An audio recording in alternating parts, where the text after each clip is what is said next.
Ladies and gentlemen, boys and girls, and our non-conforming friends, welcome back to Friday Rise of the Drow, run by GM Pimli0Prentiss, Nick himself. Say hi, everybody. Hi, everybody. Hey, everybody. Thanks for joining us. We're going to get kicking off pretty much right from where we left off last week. Everybody was at the lake and received some very awesome legendary items from the cave dragon there, Valtua Hikarme. But we do have another player that'll be joining us later. Well, actually, Mike is here now, but a little bit busy, and we'll be jumping back to the lake with a flashback later in the session. For now, let me bring you guys all to Embla, where we return. Back in Embla, 2 to 3 days until your allies from Vethin's Hold arrive, and the armies and whatnot of Embla will be ready to advance. In the meantime, you have time to prepare yourselves, enjoy whatever luxuries you like to enjoy in a big city, talk with each other, and pretty much get ready to, well, do whatever you're going to do in Holoth. At some point, the merchant circle wants to meet again and talk about a plan, but that's going to be the day before you leave. Until then, you guys have just returned from the lake, and it's still late afternoon. Plenty of time to get a few things done in the day if you'd like, or you could just go relax. What do you guys think you want to do?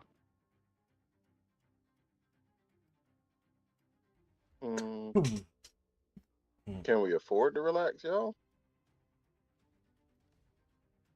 I don't think we have much of a choice. I guess relax is Uh, a relative term. I guess just not be active. There's nobody to fight, and we can't leave yet, so.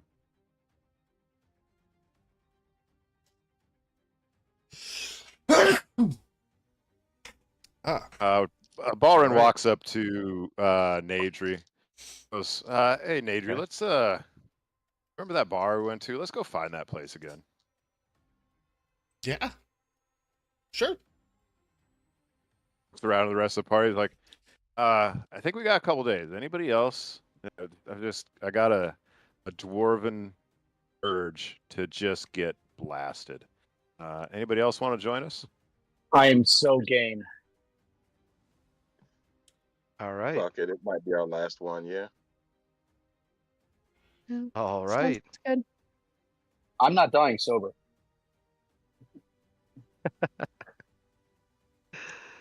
Oh, that's excellent. All right, so you guys are gonna head off. Let's see here. Frothy Mug. So you guys head over back to the Frothy Mug, and you're welcomed. Tender points over to a table and says you could take the table there, or you can stay here at the bar.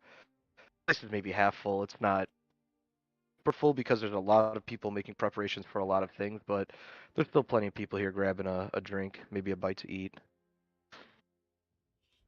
And you guys are well known in the city. You're basically celebrities. You helped liberate them, so of course, he's not going to take your money for these drinks. In fact, wherever you sit, whether it be the bar or the table, the moment you're sitting down, a couple lady dwarves are coming over with some hefty tankards of dwarven ale and a nice bottle of what looks to be some type of whiskey or brandy.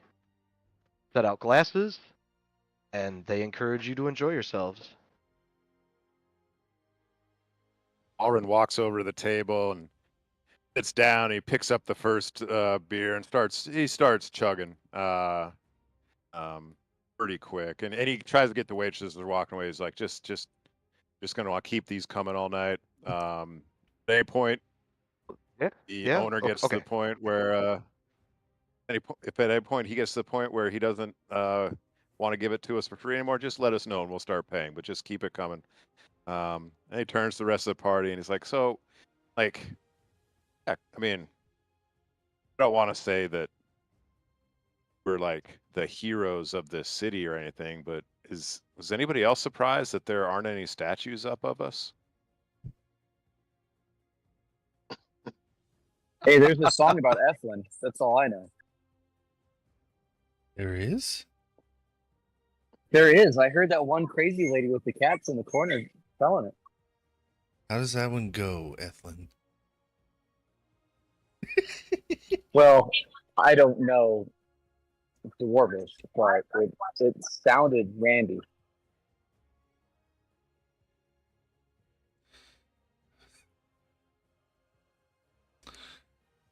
Oh.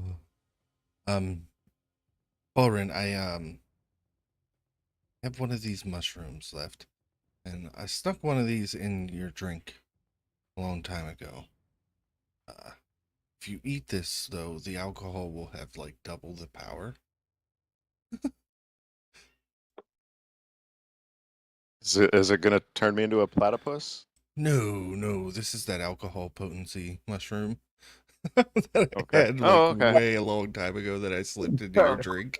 Don't listen to him. He's trying to turn me into a cat more than once. Well, I mean, my plan for the day is definitely not to remember the rest of the evening. So yeah, I'll go ahead and take it. You know, All right. Ethlyn, And go ahead, you first. that's a great idea. Make a DC 17 wisdom saving throw.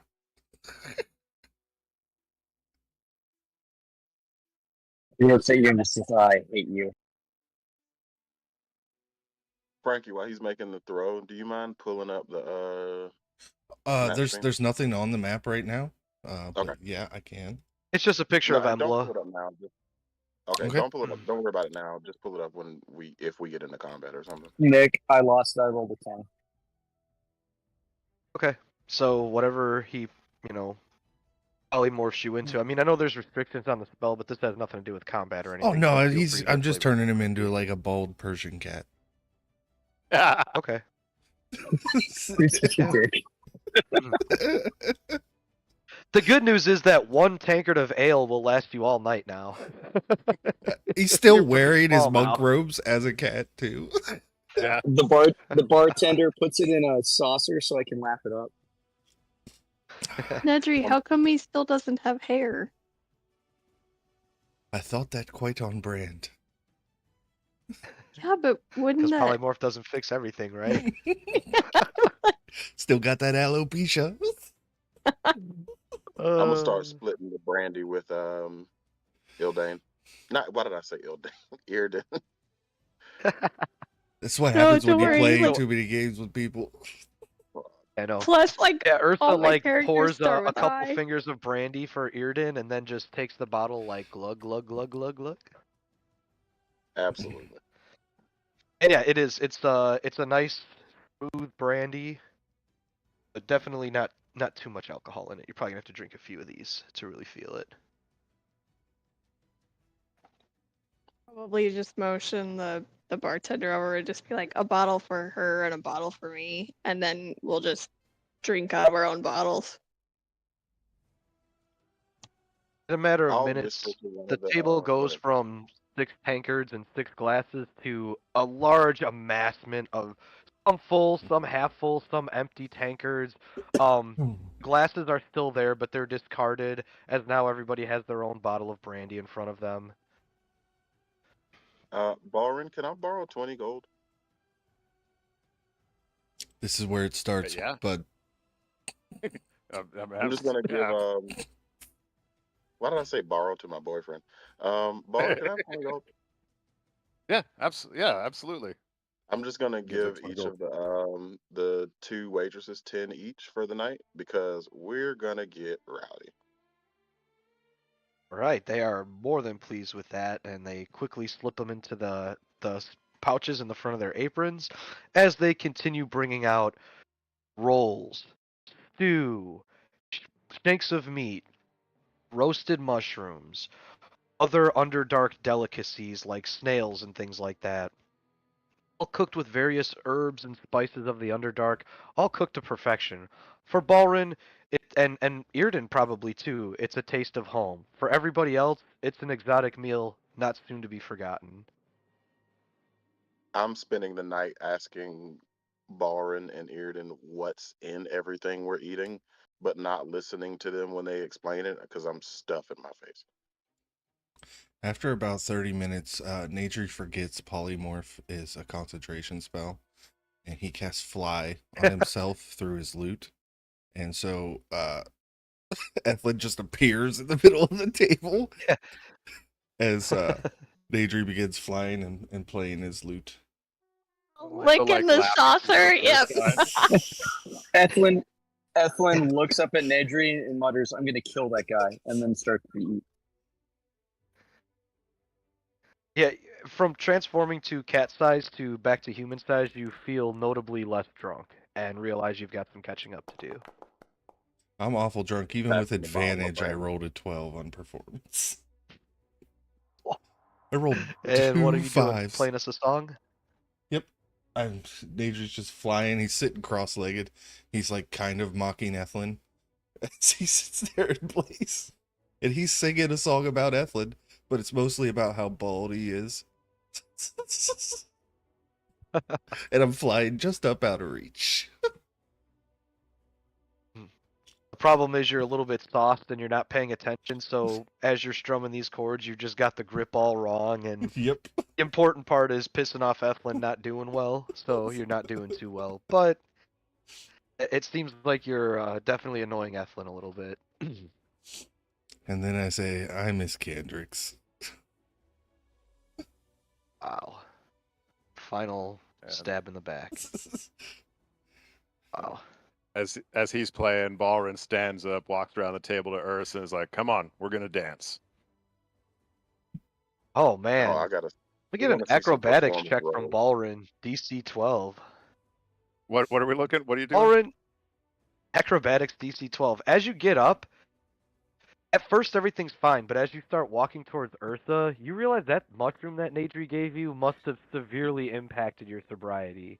Because it Can feels like I? you've not drank a dozen tankards, but maybe all the tankards at the table. And you sway back and forth as you grab Ursa and drag her to the dance floor. What did you roll on your acrobatics check? That was a nat 4. Can I cast levitate on Balrin? Sure, you can. So Do you Balrin wanna takes you wanna Ursa sail out to it the dance or? floor. To begin dancing and swaying around, and it's not long before Balrin finds himself kind of passing out, and Bearden, seeing this and anticipating that Ursa might continue dancing without realizing, just levitate on Balrin. He floats harmlessly in the air as Ursa swings him around. I mean, it's like those like high-powered like swing dance couples, except Ursa's got like the dude roll and Balrin's got the lady roll, and Ursa's like throwing him between the legs and like flipping him up in the air and spinning him around. It's amazing. It's a sight to She's behold. straight up, yeah. She's like straight up weekends at burning me. She's doing it impressively enough to where people are like, "Damn, that guy Balrin got some moves." Balrin's just trying not to hurl. Oh my goodness, that's so funny. Hey, Nadri, The do night you have goes any, on. let's call it, I was Go gonna say, ahead, go does ahead, go ahead. Nadri have any, let's call it, sobriety powder? What? Does such an evil item exist in the world? You know what? I'm not gonna. Just for the Maybe suggestion, sobriety wasn't the just right for the word. suggestion, Ursa, I cast reduce on you to make you Balrin size. Same size now. They're so cute. And then I start playing. I start playing Total Eclipse of the Heart, so you guys can slow dance cheek to cheek. Slow dancing is nice, but being reduced in size means that my drinks now count as doubles. So that's what's on Ursa's mind. Now like Ursa and comes to Balrin are just long equally enough, drunk. That's comes great. to like enough to like see that he's like cheek to cheek with Ursa. He comes to. He's like, what is this? Oh, something's not right. So he gets down on his knees and then grabs her around the waist and starts dancing. Like, this is better. This is better. Ethlyn asks Irden to dance. No, I'm gonna sit at the table and concentrate on the levitate spell that's keeping him up. Screw the levitation. Wow. Ethlyn, you got and I will druid craft up some tiger lilies. She'll say yes if you give her these. Give me those lilies. You own them.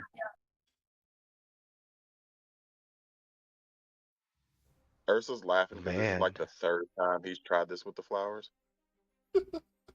Time's the charm.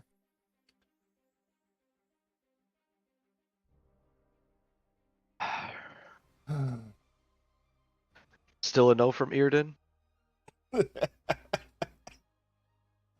Roll for Like- manipulate. I'll roll persuasion. I'm not scared. Let's go.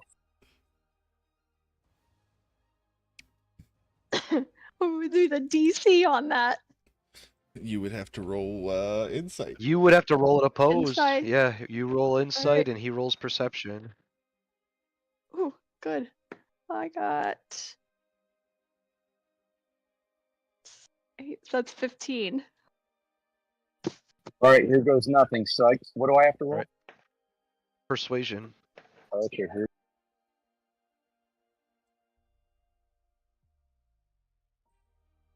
And it's a DC 18.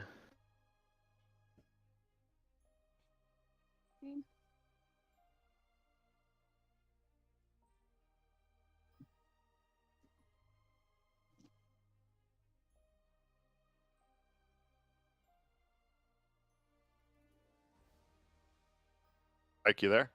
I rolled an 11. Sorry, it took me forever to maneuver. I think Mike's switching from like Discord to a rolling app to roll on their phone and shit. Yeah.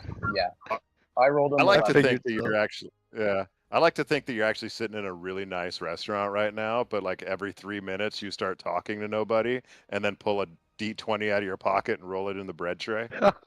It's okay. Yeah. No, I'm not doing that. And the My waiter tries to parents are take it, you're giving like, me no, eyebrows. I need that. Amazing. Seeing Earden turn down Ethlyn again, even with the flowers, I'm gonna cast a healing word for his burn. Mm. Yeah, the rejection stings a little bit, but there's a cooling, exhilarating sensation that follows it for some reason. You know, you can't quite place it, but Adri knows. Well, you know what Sean Connery said: 99 no's and a yes. Yeah, it's true. The night roils think- on. More food I is think brought. More Irden drink is thinks you're a brought. little pale for her. Dang. She has a I'm gonna say that Get a hasn't tan, been Ethlyn. Get a Yeah. tan. Once you go surface elf, Yeah, right. I mean, Ethlyn, he's probably paler than ever, not having seen the surface in weeks and weeks and weeks.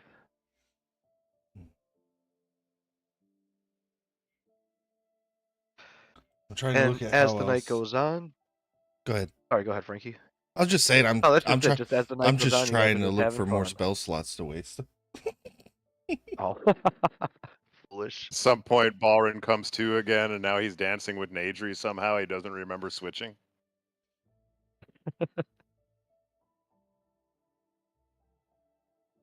Classic lampshade on the head. After a long night of drink, merriment, and a well-deserved rest, just wake up in the morning. Find yourselves scattered about this bar. It looks like you just kind of passed out where you were and nobody bothered to move you. You do see a man smoking a large pipe, a dwarf sitting at the bar, regarding you all as you wake up one by one. He says, "Oh, yeah, quite the night you had. My name's Delgan Smunksmith. I own this place. I appreciate you coming here." And he gets up and begins shaking each of your hands. He's a quite old dwarf. He looks like he's got a good couple hundred years on him.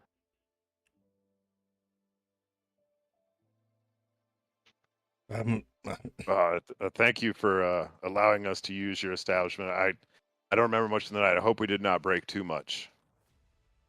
Yeah, typically we're not thanked when we party. It's The opposite? I'm sorry for drinking most of your liquor. As you guys look around, you could see there's some destruction, but it doesn't look, like you tore the place apart completely. But there are a couple of broken tables and they have broken glass all over the place, just liquor bottles scattered everywhere, and he's just laughing and he says, "Oh, the dancing you did last night, nobody danced like that down here before.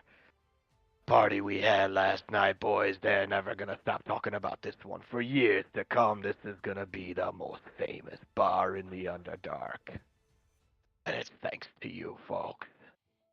Oh, that's great to hear. Who danced? You did. "Well, you danced with just about everybody." Oh no, I can't. I don't dance. It doesn't sound like. "Oh, yeah, man, you were all in the air, down low, everywhere. I'm telling ya." Oh well, take your word for it. "They were swinging you by your beard, boy." I thought my chin was a little sore this morning. Now I know why. "Happy why?" He points at Anthony. He goes, "This one was a cat. Maybe 30 minutes. Amazing." If you talk about this again, I will break everything on your hands. Oh, calm down, Ethlyn. Don't He make me just- turn you into He a just cat kind of again. laughs and he's like, "Yeah, okay, sure thing, pussycat." I'm gonna kill him. I'm gonna kill him. Adri just bursts up laughing. Oh my goodness. But yeah, all in all, really fun night. You guys are, a little bit rough in the morning, but nothing you're not used to. Work hard, play hard, right? Logan says, "Well, it's not an inn or nothing, but yous are welcome to stay here for the next couple of days if you like until you leave. Everything's on the house." That include And breakfast? while it is a nice bar and everything like that, you guys probably want to find another place to stay for the next night or two. Probably everybody's back is a little sore, their neck's a little from kind of sleeping, sitting up, and all that stuff.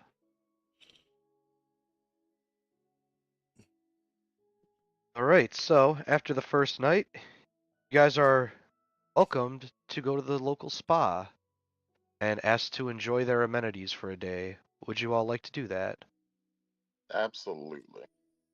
Yeah, just be Oh, like yeah. be like the bathhouse in my house. Absolutely. Nadri The is bathhouse going in my to. house. Deidre is going to break away from Nepo Baby for a minute and the rest of the party and tell him that I'm going to meet him back at the spa.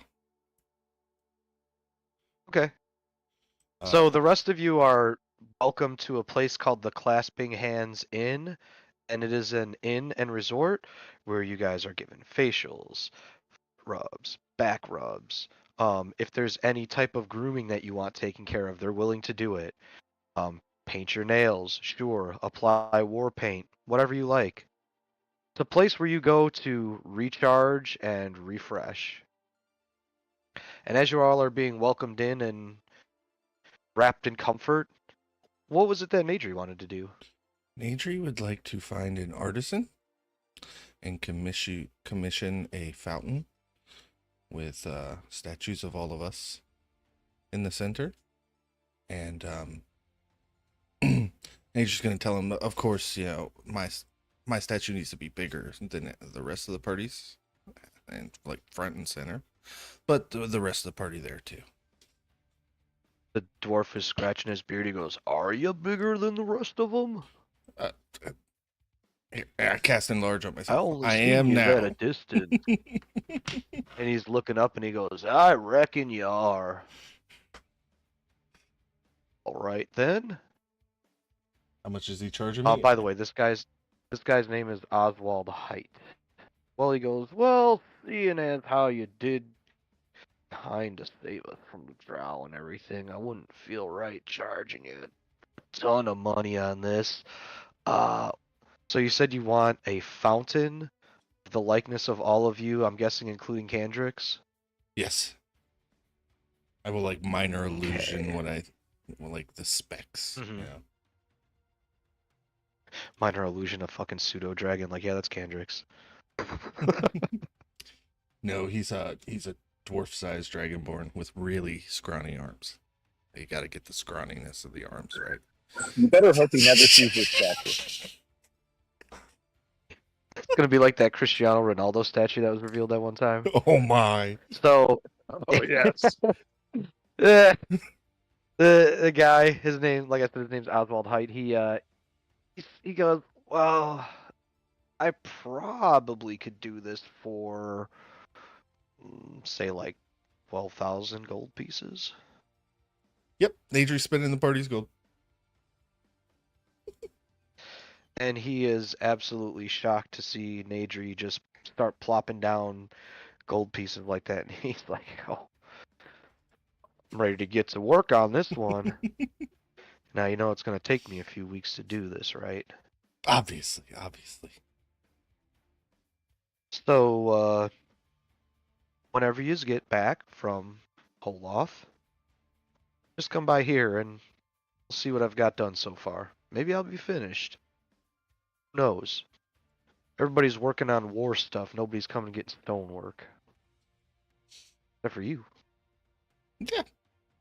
So, and then Nadri bids farewell and is quite pleased with himself and starts heading towards the spa himself. All right, and of course you're welcomed in just as everybody else is to warming comforts of all a spa has to offer. Here you guys spend the entire morning and afternoon pampered, cared for. Everybody go ahead and gain inspiration on your sheets.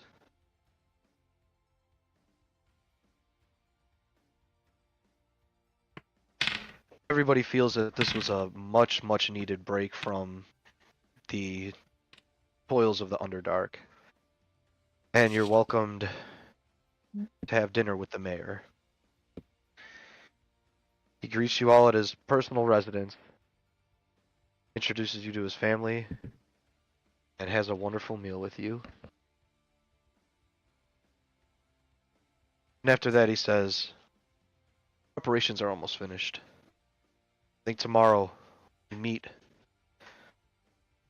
in the merchant's gondola and figure out our next move. Agree?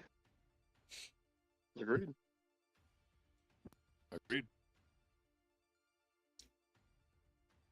Before you all leave, he gives you each a knitted sash adorned with the crest of Embla and says it's not much, but very few individuals get these. Nice. Was this kind of the equivalent of just getting knighted?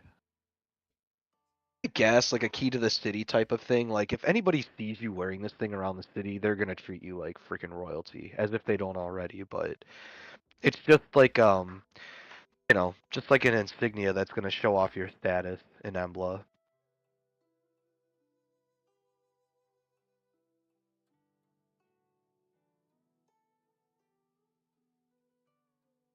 And from there, you guys can either go get some rest or go back to the frothy mug, whatever you'd like to do, have another night of drinking and revelry, and then go to the merchant's gondola the next day. Is there anything else anybody needed to do in Embla before we go discuss plans? I think I might go buy some scrolls. Just because I'm like kind of off roleplay and stuff like that. I got disintegrate, but now that I'm looking through some of these 6th level spells, I kind of want a few more. Just in Those high level spells are nice, aren't they? yeah, just thinking of fighting basically my mom is the big bad. I think like of this kind of where we're going. And so, like, I'm thinking a couple spell slots would be nice. So that's what I would like So to you're do. looking for at least one 6th-level scroll, yes? Yeah. All right, let's see if that's available. On a roll of 75 or higher, yes. 28. So, no, unfortunately, you can't find anybody that's able to make 6th-level scrolls. The best you can do is 3rd-level scrolls. All right. I will take a look at some, and then I'll just post them in the out of game or the in-game chat or something like that, so we can move on with role playing and stuff. Okay. There are a couple of people that can make scrolls, and they will be able to make. Let's see here. So they can do 5 3rd-level scrolls, or more 2nd or 1st-level scrolls, because those take less time to craft. So we'll say you could do 5 3rd-level, and then for each 3rd-level you trade in, you can do 1 2nd and 1 1st, or 3 1st-level. Just kind of do the simple math on it, you know what I mean? And Okay. work them out that way. So you more or less you have 15 points to work with. 3rd-level spells cost 3, 2nd-level 2, 1st-level 1, and that's what you get to work with. And this is going to be on the house. They're not going to charge you for this. They just want to try to help you guys Nice. out. Hell yeah. All right. Thank you. All right. Anybody else need to do anything? Is there a jeweler in town? Undoubtedly. What, Let me what's go open the Balrin's favorite journal color? one more time. What was that? What's Balrin's favorite color? Orange. It's a hell of a favorite color.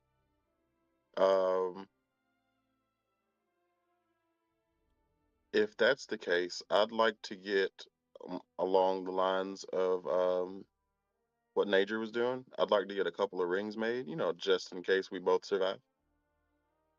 Sure. So you go to a place called Ironbeard's Trading Post, as was recommended by a couple of citizens to you, and you find a dwarven woman named Myre Ironbeard, and she welcomes Ursa in and says, "Hi, how may I help you today?" Yeah, I'd like to get a couple of rings made, both Okay. silver, I think. All silver, great choice. Great With choice. precious stones in both, if possible. Sorry, with what kind of stones? Precious stones. Oh, okay. I thought you had named one by name. I'm actually looking some up right now. So, I think looking topaz, over a... maybe. Yeah, it looks like it says Imperial Topaz, Tangerine Quartz, Orange Calcite, Ember, um, something called Carnelian, Citrine, Sunstone, Sardonyx. I just looked up on Google orange gems, and this is all the stuff it's giving me. I'm gonna tell her money's no object and let her have her way. Okay, I'm scrolling through these quickly. Citrine looks kind of nice, so we're gonna go with that. I want each So you ring to want... have 3 stones. Go ahead. Okay. One ring made for a dwarven hand with 2 orange stones and 1 green one. And then one made for my hand with 2 green stones and 1 orange one.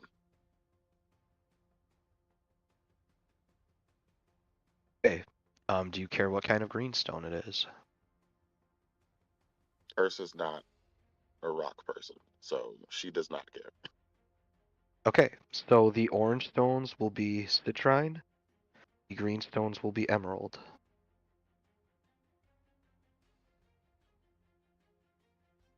And you want 2 of these, one sized for a dwarf and one sized for a wood elf.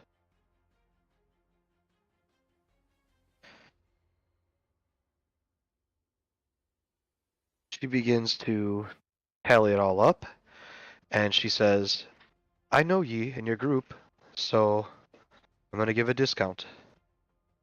2,500 gold pieces." I have borrowed money from Nadri for just this occasion, and I like to think that I told Nadri what I was doing before I was scuttled off. Sure. How much was it so I can mark it off? Nadri just a matchmaker, man. Giving Balrin the flowers, giving fucking Ethlin the flowers, now giving Ursa the money for some rings. Yeah, Nadri's Nadri's, totally man, hitched. he's the matchmaker behind the scenes, right? You said 2,500, right? Yeah, 2,500 gold. Ursa has no idea that Nadri just spent 12,000, so she's like, please, please, please don't tell everybody what I'm doing.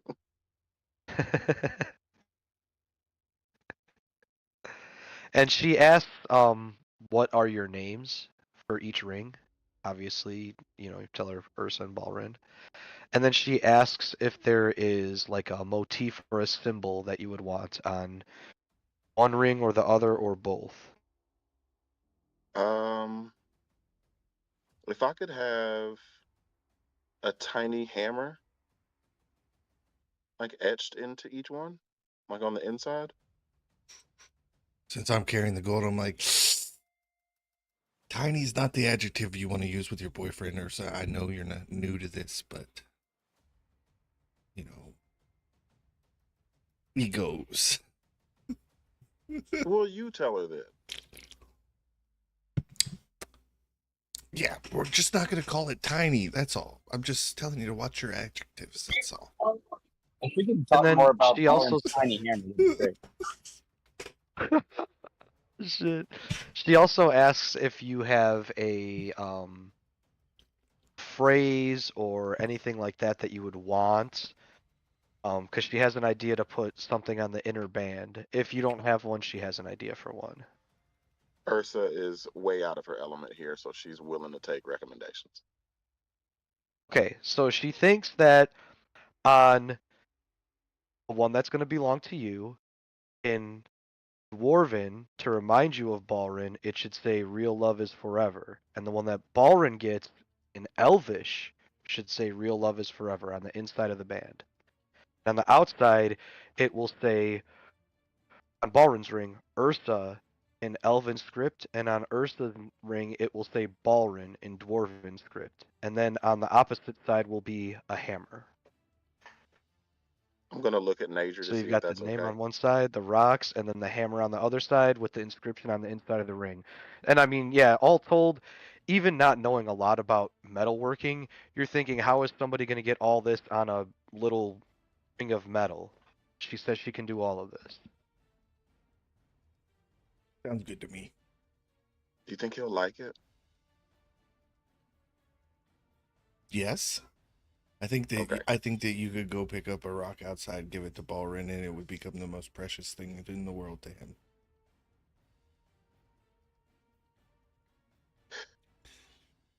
Ursa hands over the money then. Okay. And she says, these will take some time to craft, at least 10 days. My understanding that your group is leaving town, so if you're gone long, they'll be ready when you return. I bow and I say thank you in Dwarvish. Hi. And she repeats it in Elvish.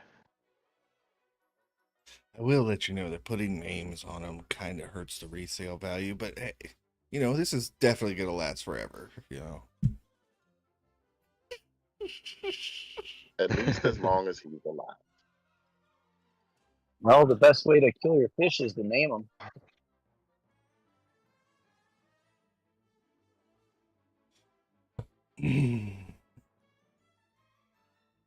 Ethlin is still, Mike, you're still at your social event, correct? Yes. Okay. I'm not going to ask you to start making rolls then. Not yet. Still while he's in the fight. Do it while he's about to attack something, then transform him. Oh, Nadri was going to apologize and offer Ethlin a sparring match to kind of stretch and get in the mood. But you give me 10 minutes and game on. I could just totally see Nadri like agreeing to that and then be like, all right, cool, and wild shape into a grizzly bear. Exactly. At the same time, I could just see Ethlyn being like, okay, sure.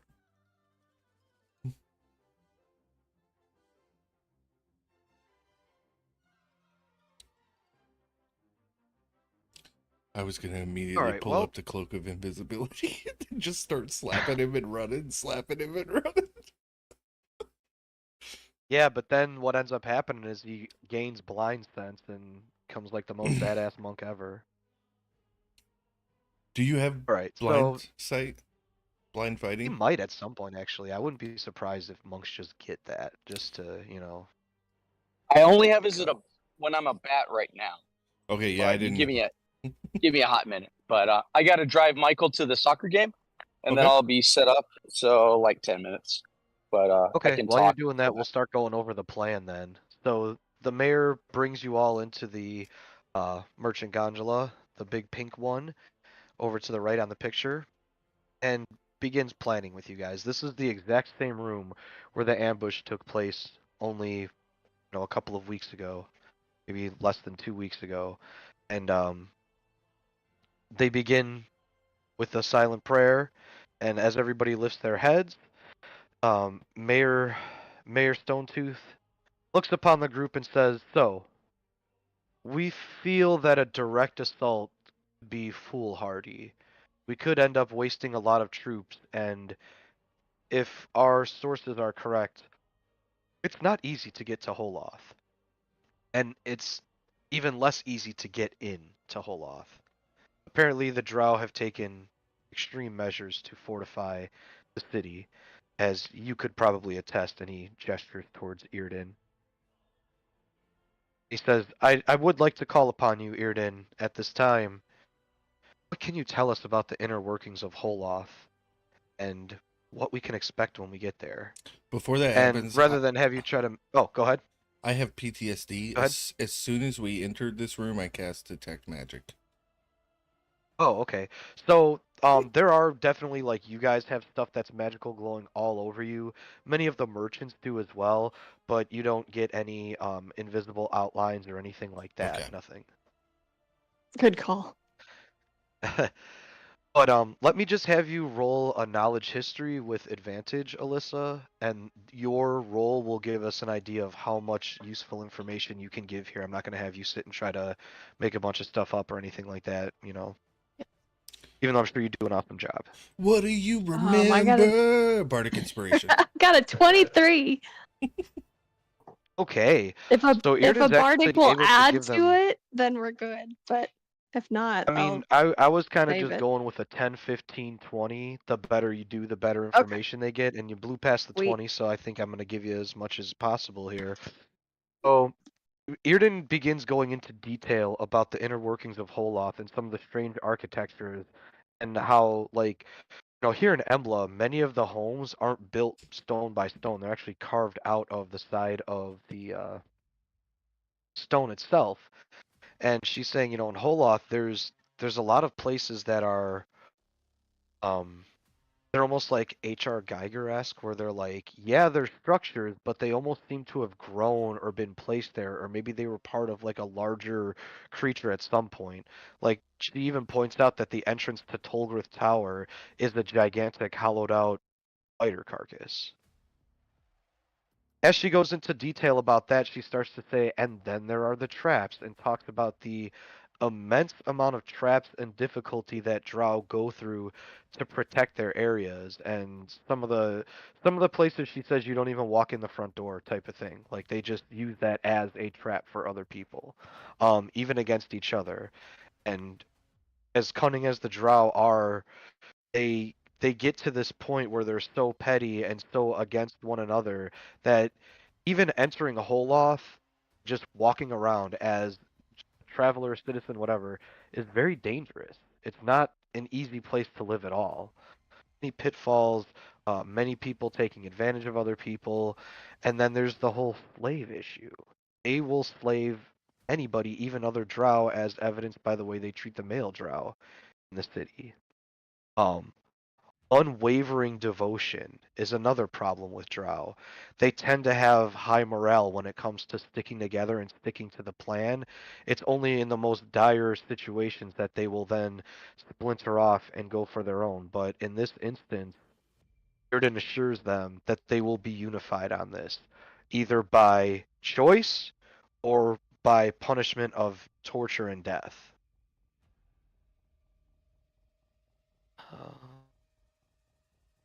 Okay.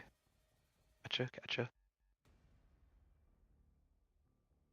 And then Irden goes into more detail about Drow, their tactics, mostly ambush, heavy use of poison, not afraid to get really dangerous with things and get quite close to the enemy, casting darkness, using other underground creatures to aid in the battle.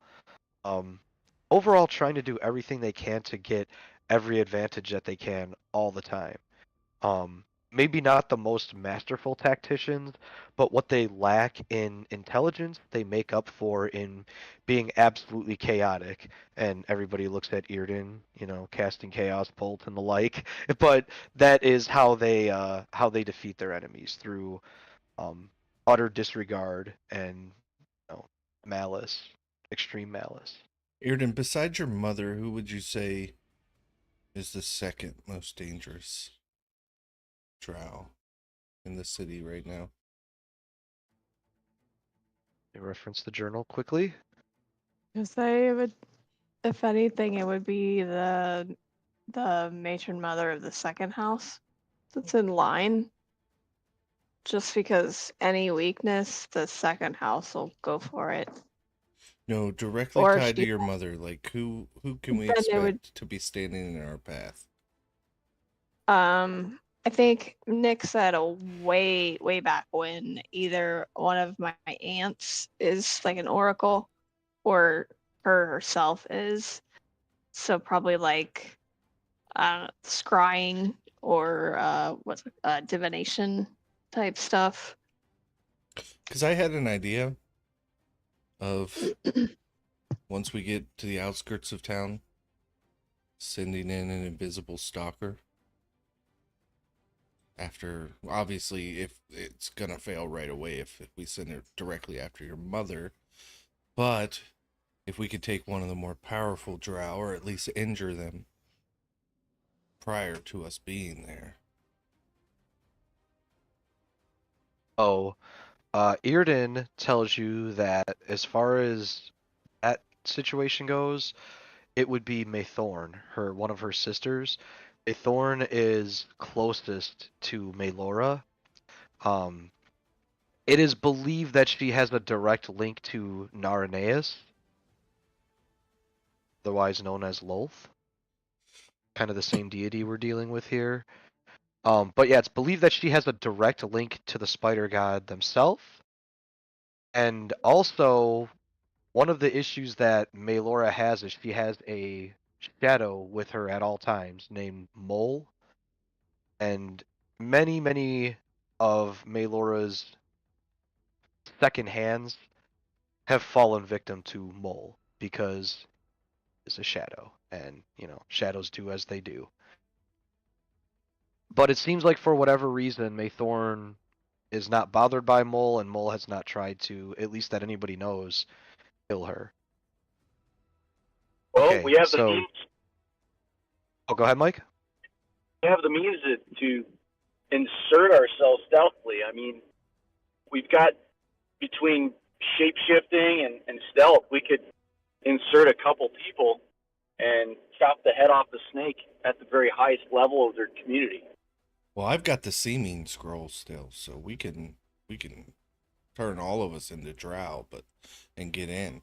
I'm just saying, if at the heart of the city the lieutenant is attacked, that's a big distraction in the middle of the city, and we could use that to kind of cover us going in.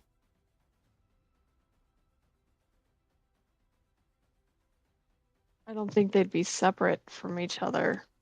Oh, it doesn't need to succeed. Balrin, I agree with Nadri. I think the more distractions we can set up, the better off we are. I think having armies laying siege to the city, which will draw people out, maybe even powerful generals and stuff away to fight the siege. And then if we're able to use stealth or seeming to enter the city on our own as a smaller group, I think we stand a much bigger chance of success than entering as an army. But yeah, any distraction we can send, I think, would be to our benefit.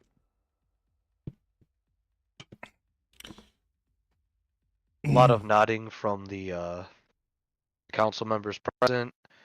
A distraction is always a good idea. Always a good idea. In their opinion.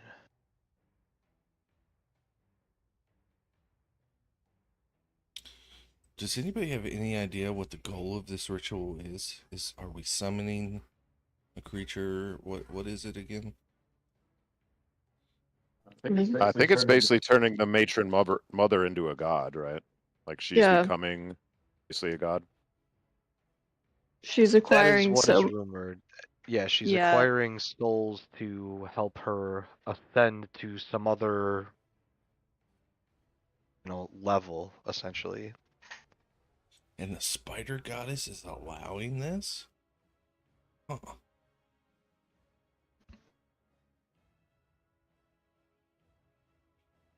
And the other houses are allowing this. That's... I think the other houses they respect power. And if you have all the power, then they kind of respect you for that. Maybe out of fear, but that's Drow is very much who is the dominant and who is the subordinate. That's it.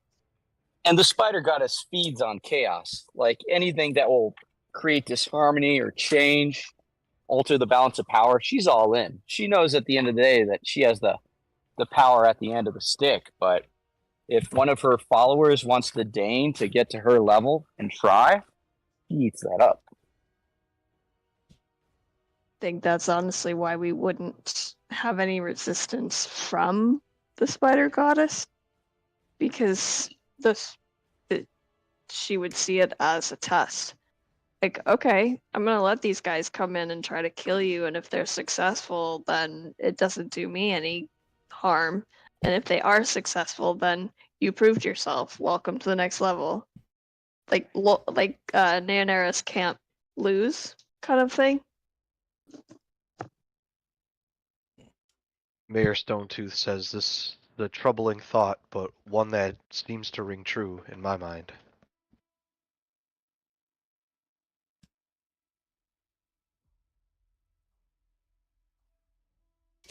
Interesting.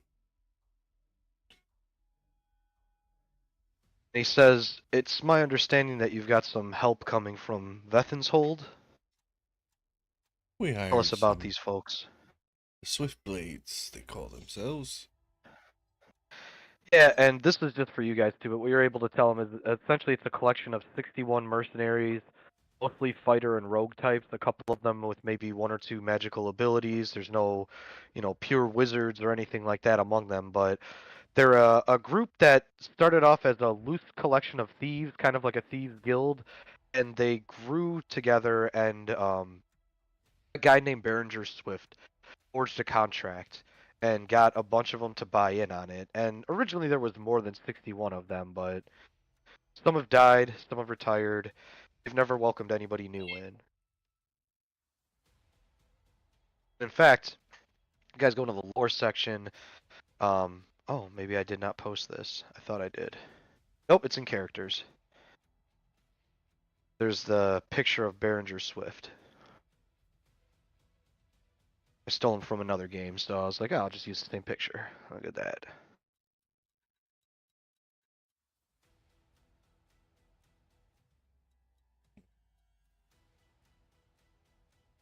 It gives off a Strahd vibe.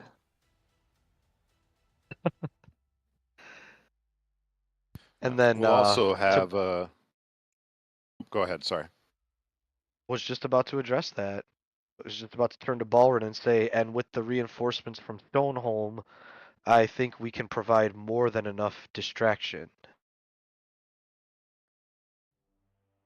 The question is, how would you all get in during this distraction period? And is the distraction to assault the city directly, or to posture at the gate, begin making demands for surrender and the like? I would say posture, because any dead bodies they'll use for the crystal, I would assume.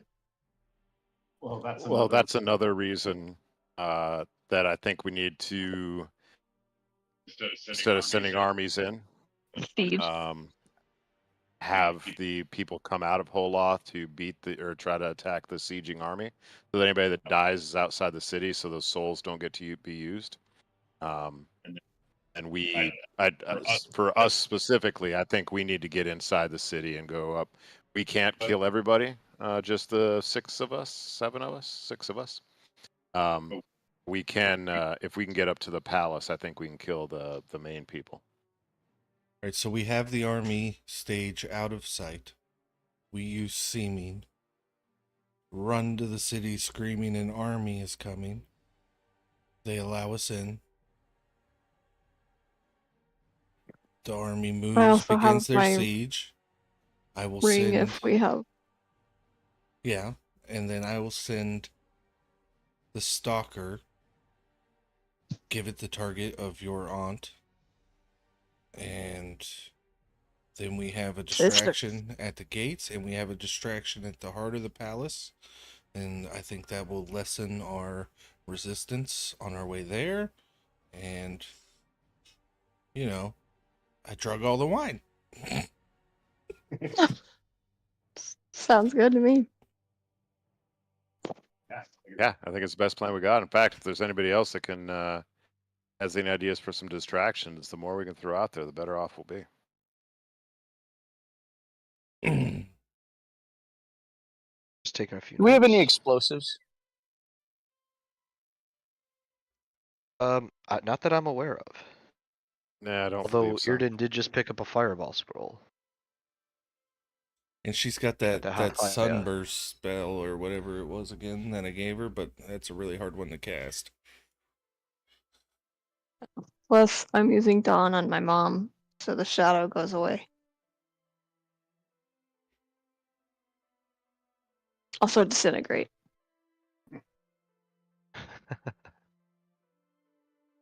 Jeez, don't hold back. Oh. It's her turn.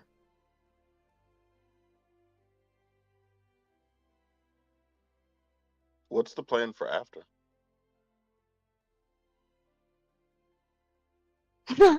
Well, guys, I've thought about this. At that point, okay, go ahead. I need a new domain. King Nadri.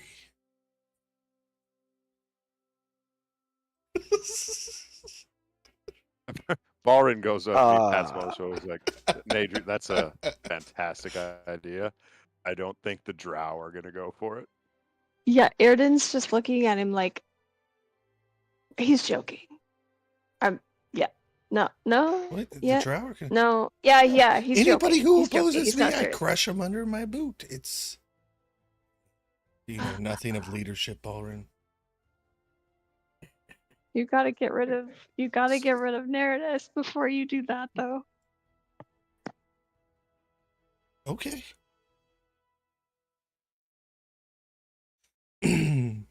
Balrin does look at the rest of the group because, like, it's a good question, not one he's considered before, because Balrin is not under the impression that he's coming back from this, right?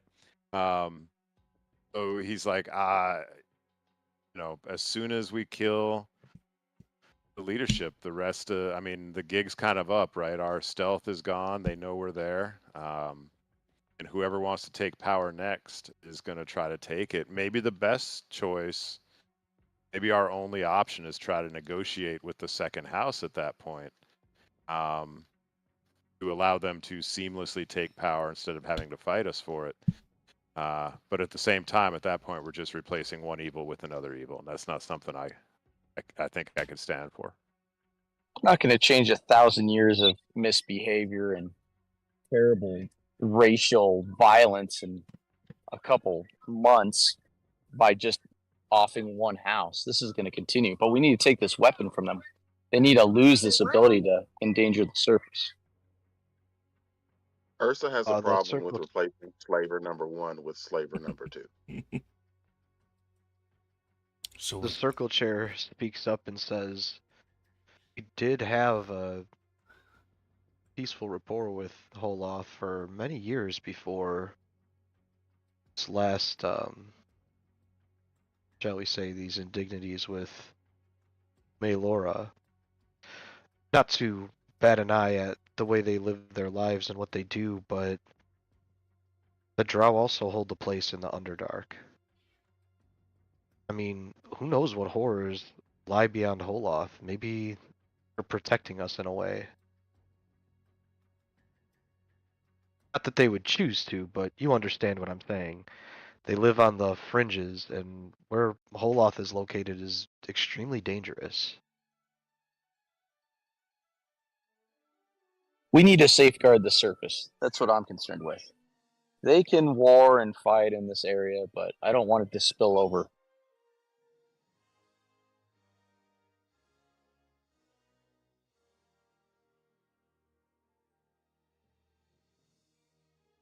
Is there not a benevolent house?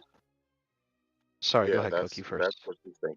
Well, I was just thinking, like, is there not a, I don't want a lesser evil.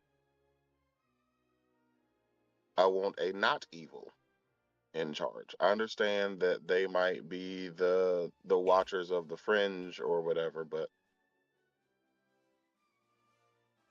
certain things she's not okay with, and certain things have to change. Is there a house that isn't like a bloodthirsty slaver? Or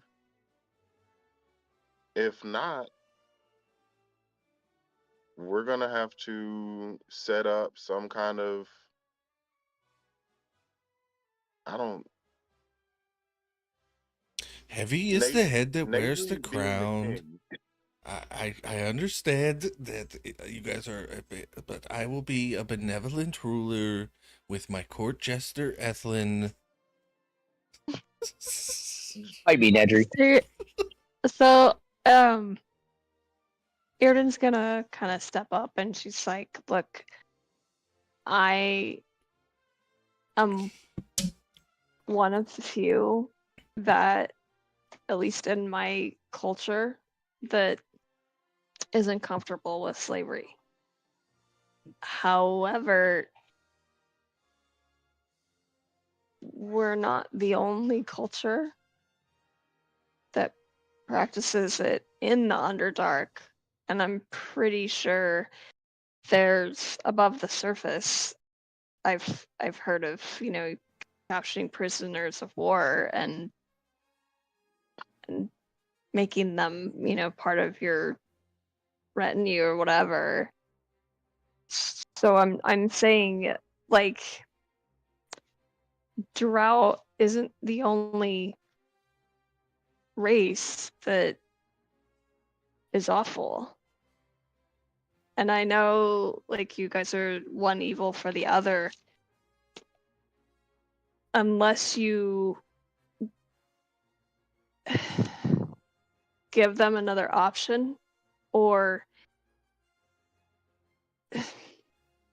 like, you're gonna have to like do it as a business type thing, or a power thing, to convince them that, centuries of this shit is awful. You have to. They're not gonna just, oh, okay, an outside culture came in and told me. Okay, I just want to sidebar and say I really hate having this point of view for a character. So everything I'm saying right now, it's like, oh my god. Okay. This so, is Alyssa, sorry. directly Alyssa's thoughts. No, I'm just kidding. We're all Yes. kidding. Yeah, This Like, is a oh my character God. only moment. It's a character only moment. Mail. Here's her address if you want to mail her any letters. Don't endanger our role playing.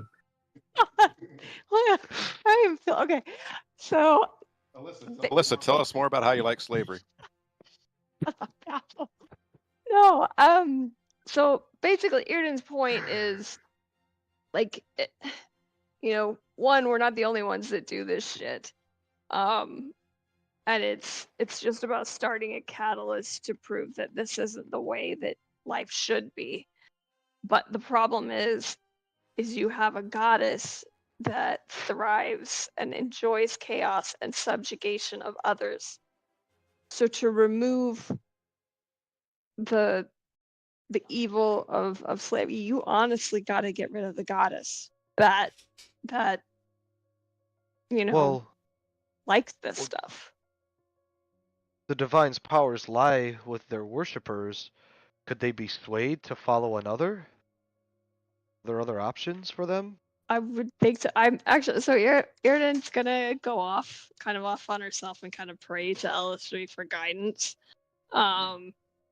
Because this is what she's of. This is her. I guess the war inside herself is like, how do I get rid of this way of life? Because they're from birth to death, they're just afraid of this goddess, and how can I convince them that there's other options? And like, hey, here's one. I have the literature, but I just like that's where Irden is. We need Dritz. Yeah. Have you heard the word of Illustrae today? As Irden walks away to do her prayer, he gathers everybody else. He's like, "Hey guys, hang on." So I'm not. I realize I'm not the smartest, but something just sank in. We have a member of the leading house of Holoth that is not an absolute nightmare of a drow. Ask Ethlin. I don't. Okay. Well, I mean, okay. I'm talking She's relatively okay, Ethlin. speaking. She's all right. Yeah, right. But I don't. And he looks at Nadri. He's like, Nadri, I want you to be. Maybe you're the power behind the throne, right? But I think why don't we just put Irden in charge of Holoth? And Mayor Stonetooth nods. You're not and he here. Says, You can't I look at me was like gonna that. try to get to that. I believe that would be the best choice. No offense, Nadri, but Drow won't respect you as a leader. They'll see you as an outsider, just as they would any non-Drow. It's a problem with them, not you. I assure you, it's not you. But yeah, the Dwarf Council is starting to think the same thing. This merchant circle, and they're starting to say, and look, she prays to a different deity. Maybe she could sway them. She just needs to have the confidence to do it. And who better but to give her that confidence than a skilled bard? Maybe the court jester Ethlin comment was a bit of a throwaway joke comment, but think of the power, Nadri, you could wield as a court whisperer. Advising the queen of a city? Not having to bear all the responsibility of leading it?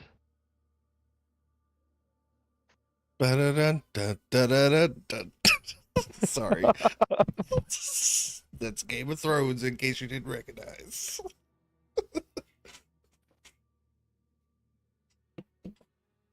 And if you ever needed a couple of, war generals, and she like elbows Balrin. Oh. I will. We also have I a. will. Go ahead, you first, Max. I will. Nope.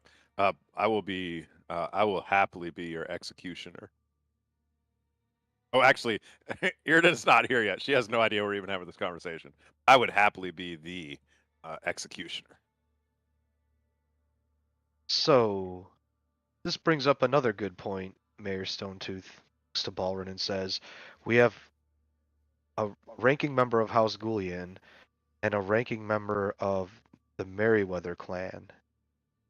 If she is seated in power and then immediately makes a deal with one of the most powerful clans in Stoneholm, could all but cement a peaceful life in the Underdark for all, finally.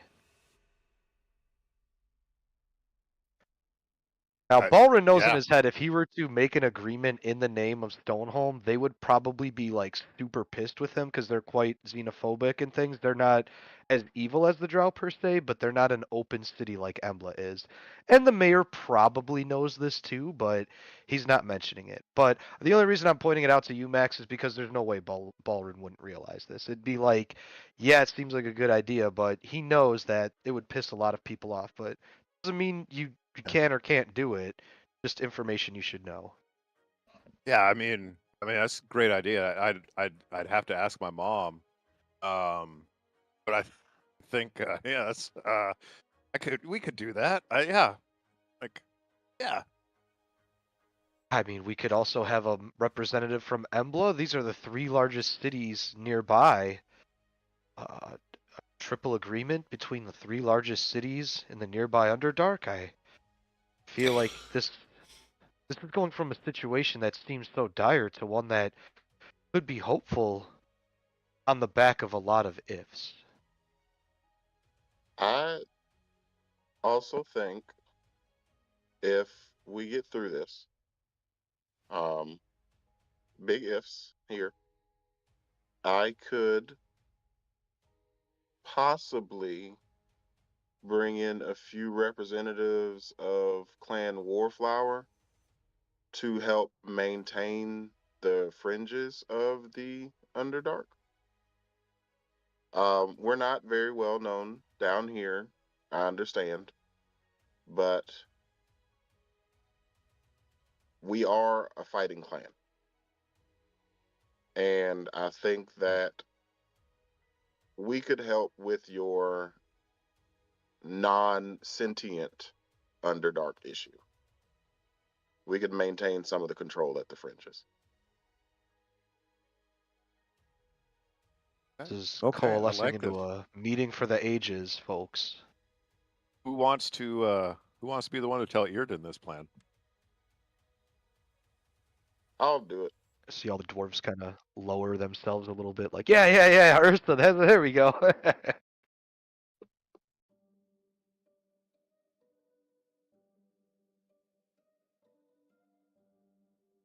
you with us, Alyssa, right now? Well, I guess I left to go pray to Alistrae. So I guess whenever I I just was want to done make with sure you that, were I actually would go, sitting at yeah. the table. So yeah, Oh, you no, step no, away yeah. to pray.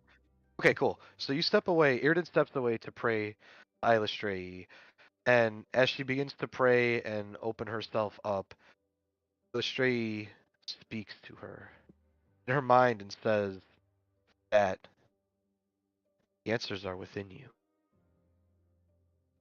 Know that they aren't all like this.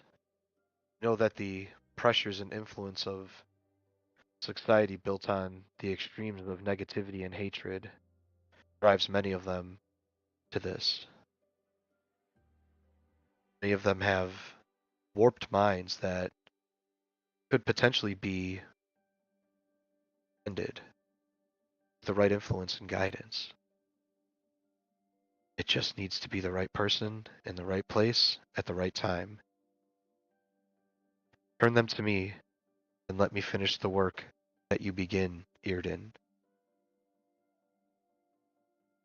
How do I... Earden feels divine energy wash over her as it's kind of like a confirmation that this is a direct message from Alistrae. You didn't imagine this?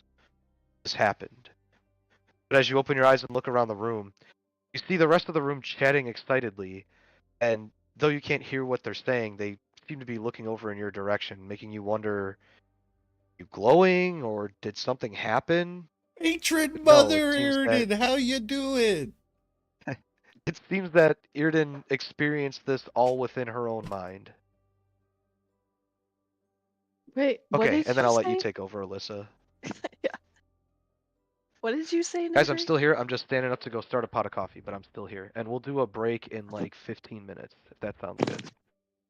Yep. So, you guys weren't so excited about the idea of King Daedry. We haven't completely pulled it off the table. It's, but just pushed to the side. They think that it needs to be a drow. And, that drow needs to not be an asshole. So, Good luck finding one of those. yeah, we did. It was actually quite easy. Barely an inconvenience. What? You. Who is it? Oh. Oh. Oh. No. Say yes, and I cast command. Oh. Do I get a save? Yes, you do. Yeah, you Okay, do. what is it? 1 second, because I'm upcasting. Oh no! Just counterspell. Counterspell, counterspell. Oh well, He's a fucking bard stomach. now. Oh. The I'm a circle watches in bard now. amazement I'm a as you guys start bard now. flinging spells back and forth. Bearden says no, then is told by Neju to say yes. They counterspell each other. She says yes. And then her face gets extremely flushed as she tries to explain that she didn't mean it. That's not what she meant to say. And that Nadri tricked her into saying that. You see these dwarves kind of... Nope, we all They're heard it. looking Verbal at each contract. other, and the mayor stands up and he says, "Oh, okay. Let's get some order in here." Here, dude. This is extremely important to the future of the Underdark. If, at the very least, you can accept to start the process, and then perhaps we could find a suitable replacement for you as the Drow population begins to convert. I do. I want to help. Sorry, I have to cough. Hold on. Go ahead.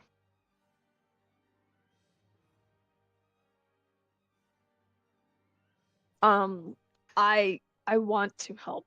I would rather save my people and show that there's options and let them try to live. It might not be this generation, but it might be next generation. Live so they're not in fear, or at least they're in fear of things they should be afraid of, like purple worms and stuff. But Taxes. I did. Wait, what are taxes? No. I don't.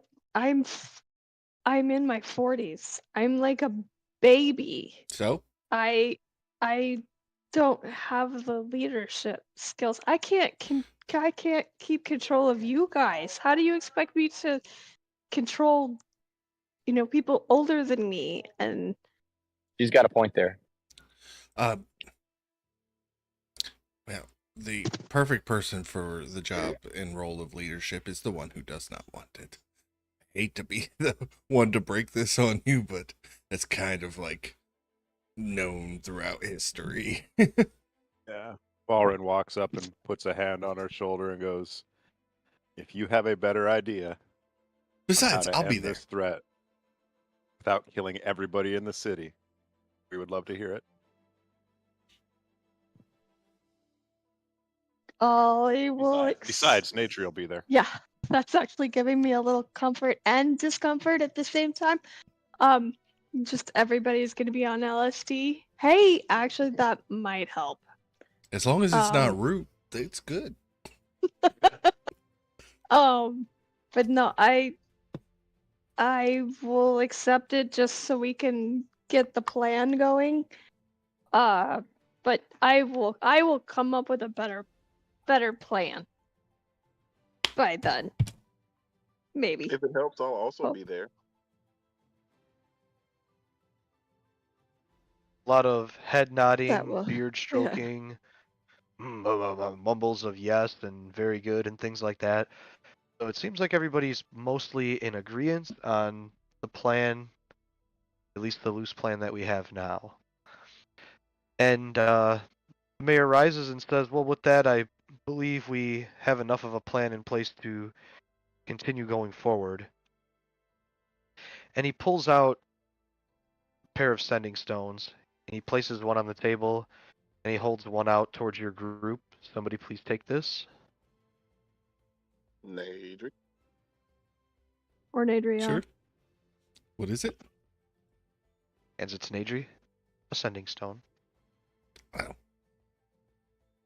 Nice rock. Use this to stay in communication with us. You can speak messages to it, we will receive them. We can speak messages back.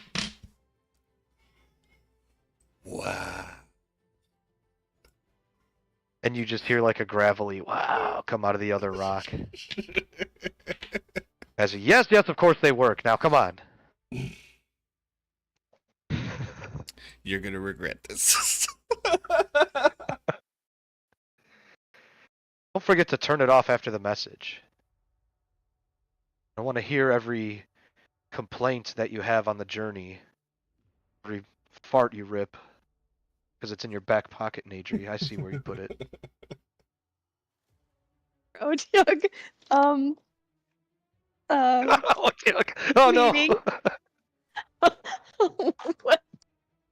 You shitting in the corner? God damn. Oh my goodness. Yeah, it turns out the OTUG's been pulling the strings the whole time, guys. Surprise! Okay, and with that, the meeting is adjourned. They officially close the meeting. Everybody rises up, but they don't all shuffle out of the room quite yet. People are all shaking each other's hands, patting each other on the back, wishing each other well, thanking you guys for coming. It's just a big, suck fest right now. Everybody's the vibes are immensely good right now.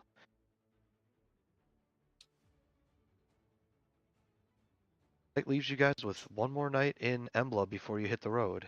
Anything you'd like to do? This is our last night?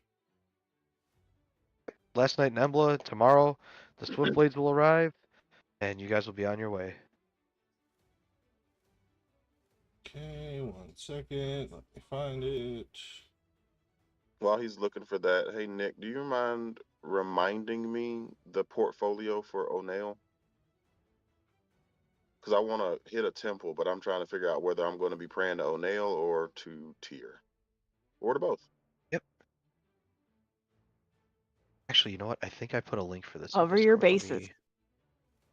Just go both. In the lore section.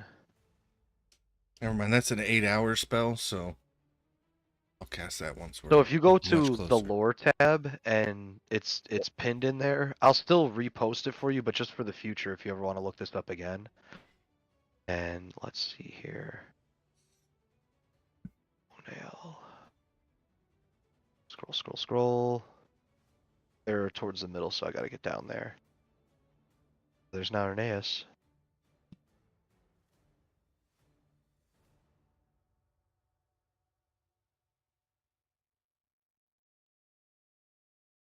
Alright, I will send you a direct message right now.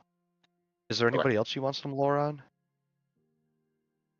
I don't think so. I'm just trying to figure out who I'm going to be praying for.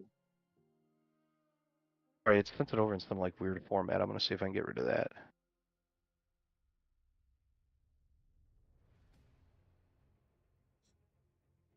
Ethlyn?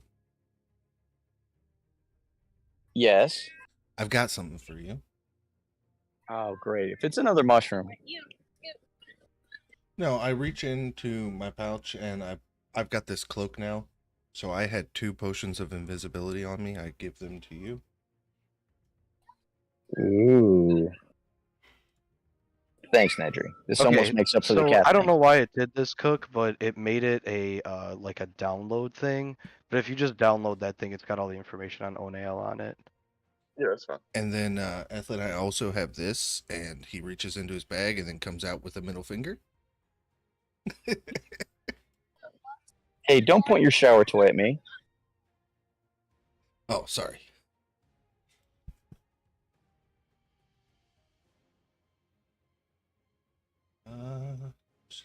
Trying to see what else. While Cook is going over that, this might be a good time for that flashback, Mike. So let me actually pull it up on the VTT too, since I have a map. Why not? We'll simul stream. The lake. Cook saw this last week. It's not going to be a battle or anything, but yeah, throw it up there anyways if you'd like to. And here's Ethlin up in the north here. Oh, you know what? You said you don't have access to the VTT today, right? That's right. Okay, well then the map doesn't matter to you. But you're at the lake, and rest assured the map looks cool. And Valtua Hikarme is in his albino gnome form, and he's been handing out absolutely badass legendary items to everybody. And then he turns to you, Ethlin, and he says, "It's a shame not to see Kandrix with you today, but I do have something for you." And he pulls out a fine pointed needle, and he says, "If I may, where would you like your tattoo?" Oh, well, kind of a bicep guy personally. He kind of like rolls up his shirt a little bit and kind of flexes. Right here. Who gets a Shall we tattoo from a do barbed dragon? wire Honestly, or tribal armband? could we just do It like a doesn't have to be ring or one of those. It something? was just a joke. We could do that. It could be rings. An intertwined And dragon would be an honor. okay, yeah, there we go. The D&D logo amphisphere is what he puts on there. No, just kidding. So he points the pin at your bicep, and he begins to speak a magical incantation, and he applies to you what is known as a Blood Fury tattoo. This is in Tasha's Cauldron of Everything. The tool I was using online to look up these items did not have a description for it, so I will give that to you if you need it. Would you like the description, Mike? Yeah, if you could shoot it over to me, that'd be great. Blood Fury tattoo. I'll send it to you in a private message. Ethlin, with his arm mildly bloody, bows low to the dragon and thanks him. Cook, I'm sorry, I accidentally sent that Onael message to Mike. I don't know why I did that. Because I just opened my messages to Mike, I'm like, oh shit, it's in Mike's. Why did I do that? So, sorry. You haven't been able to look at that the whole time. Maybe now's a good time to our break. That way I can type this out to Mike. You can look that up. We can all go to the bathroom and let's come back. We'll give it 15 minutes since we're all doing a couple things. All right, sounds good. See you guys then.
think 4 vials of Drow poison.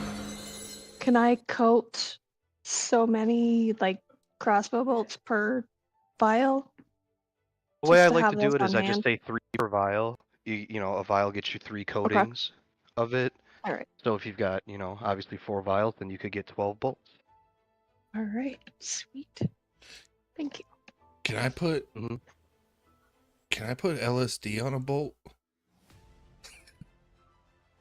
Just for science? I'm pretty sure it doesn't work intravenously. Yeah. But pretty sure isn't certain. And Nadri's trying to find these things out. It's a man of science. He dips one in and hands it back to Aaron and tell me before you use this one. All right. For posterity. Right, so yeah, whenever you wanna boot us back up, Frankie, I think we're ready to go. And we are back, of course. Welcome back, everybody. Give everybody a last minute to check over their attunement slots, make sure they got all the gear that they need, and then it will be time to meet Behringer Swift and then hit the road. Yep. 1 second. While he's checking, I'm gonna take a quick stop to is there a Temple of Many Gods here, or? Actually, let me pull up the journal. There is a named temple. Here it is, Embla, City of Light. And this is called the All God Temple. Okay. Make your way there, and Yep. Yeah, go ahead. I'll let you describe it. Go ahead. It's not so much prayer, because I think I know what we're doing at this point, and I'm pretty sure I'm on the right path. This one is more asking for making sure that when I make judgment calls here, that I'm making the right judgment calls, and that one's specifically for Tyr. And for O'Neill, I'm going to chop some heads off for him. So I'm going to offer O'Neill the weapons, the great sword and the long sword. And I'm going to offer Tyr my previously worn and much used, probably sweaty, belt of Stone Giant Strength.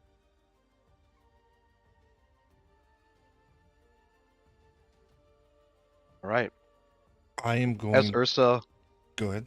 I'm going to do this description real quick, and then I'll get to you. As Ursa places the belt on the shrine to Tyr, Ursa feels awash with divine and righteous energy, and without a word spoken, feels assured that Tyr stands over her and will make sure that she makes the right decisions in glorious battle, and slay those that need to be slain, and spare those that might be able to feel mercy. As Ursa leaves the weapons on the shrine to Onal, a sinister greed and bloodlust washes over Ursa. A whispered phrase: use these gifts. Use them wisely.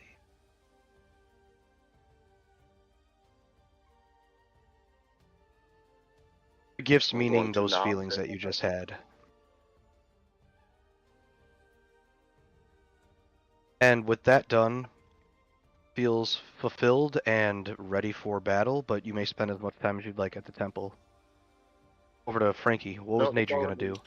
I was going to say, I could do a quick spell swap, right? We had a long rest the night before. Yeah, go ahead and make sure everybody, you have your long rest. If you're prepared spellcasters, you may change your list at this time. Key points, sorcery points, channel divinities, smite, spell slots, make sure all those are recharged, hit points at full. Also, everybody just take a quick look and make sure you're level 12. I swapped in locate creature, guys, so once we're in the city, if we need a pointer. Hey, Nick, wouldn't it also make sense to just level up now?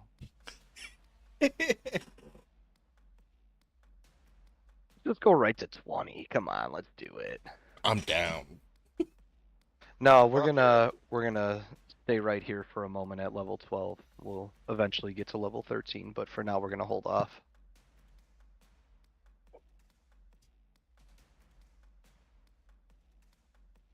Right, and then as the morning draws on a bit longer, Swift Blades arrive with Behringer's Swift picture in Discord. He greets the group, and who was it that negotiated the deal with him? I forget. It was me and Ballroom. So he walks to Nadri and Balrin and shakes your hands, greets everybody else, and he says, "So, what's the plan?" I'm assuming you guys just kind of fill him in on the general plan of what's going on. Yes. Okay. And then from there, he says, "So, where do we fit into all this? Do you want us cruising through the city with you, or do you want us distracting with the army?" With you, they mean at the same time. They won't actually accompany you guys. They have their own methods and ways of getting about, and quite honestly, they're not going to try to get all 61 of them into the city. That's too many. Neither. What is it then? I want you guys patrolling the roads immediately outside of the city and killing any Drow parties that you come across. Don't allow anybody to come behind the army or return to the city to aid with the fight. I want you Drow hunting. Indeed. Indeed. All right then. I'll give the orders to the boys. Good luck. See you on the road. He returns to his group, explains the mission at hand to them, and they begin their preparations. So with you guys leading, the armies marching behind, and the Swiftblades taking up the rear, making sure that there is no chance for an attack from behind. Everybody ready to hit the road? Absolutely. Let's do it. Yes, sir. All All hail right. Queen Earden. All hail No. Queen Earden. That's a And working it's title. everybody's favorite part of the session, where I roll some blind rolls. You need a consort.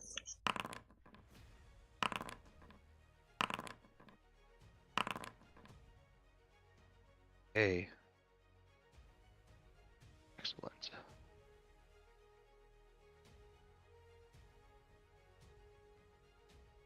You guys hit the road, you head out from Embla, and actually, let me bring up if I have the map. Ooh, looks like I don't have this map ready. So let me go find it. Map of the Underdark. Alright, here we are. Everybody that's in the VTT, can you see it? Yep. Yep. Pull your party token to Embla. Head south, and then immediately begin going east. You had some trouble with the Drow here last time, but you're able to make this turn no problem and begin heading south. This is when you notice the terrain start to change, and it starts to get a bit tight. Let me just look at one thing really quick. Okay. You're traveling through, it seems like a cavern or a tunnel that's about, quick measurement here, about 20 feet across, maybe about 20 feet high. Maybe it was dug out by a worm or something at some point. The edges are somewhat smooth. And eventually you guys do emerge into larger cavern. And as of now, what you see is what you see. Across the way, you can see there are a couple of drow with what looks to be a humanoid figure in the corner. And there's a mote of light shining above them. It looks to be like some sort of magical light. The rest of the cavern is quite dark. We'll note that, actually, let me take Ethlin off of here. Bearden, you have a greater vision than everybody. You can all see about 60 feet in the dark, whereas you can see 120 feet. You guys don't have any torches or anything going right now.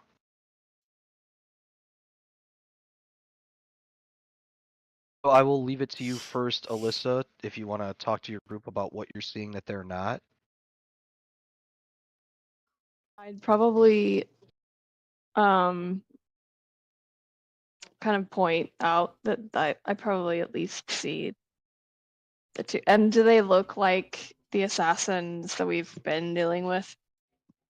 These look like some of the lower level, not guards, just like the kind of drow warriors that you've come across a few times. Okay. Am I getting the way the map looks right correct? We are elevated above them, correct? Yeah, so you'll see this area of the map and this area of the map seem to be about the same height. Here is about a 10-foot drop down, and here is about 20-25 feet down from where you are now. These black areas, you can't see how far down they go. You got So I'm one over going here, to kind of got point one, out what and then I more see. towards the back of the map that you can't see just yet. But Irden describes, let me get a quick look at the rest. So Irden describes the area immediately in front of you, and then she's able to describe, if you kind of zoom out on the map, I'll just be pinging some areas. He says that the terrain drops here about 10 feet, and then about another 10 feet going down to a lower chasm. And there doesn't appear to be an immediate exit from her field of vision. You'll have to move further into the cavern to see exactly where it lets out. And you all obviously see the mode of light and the drow are kind of surrounding that humanoid figure.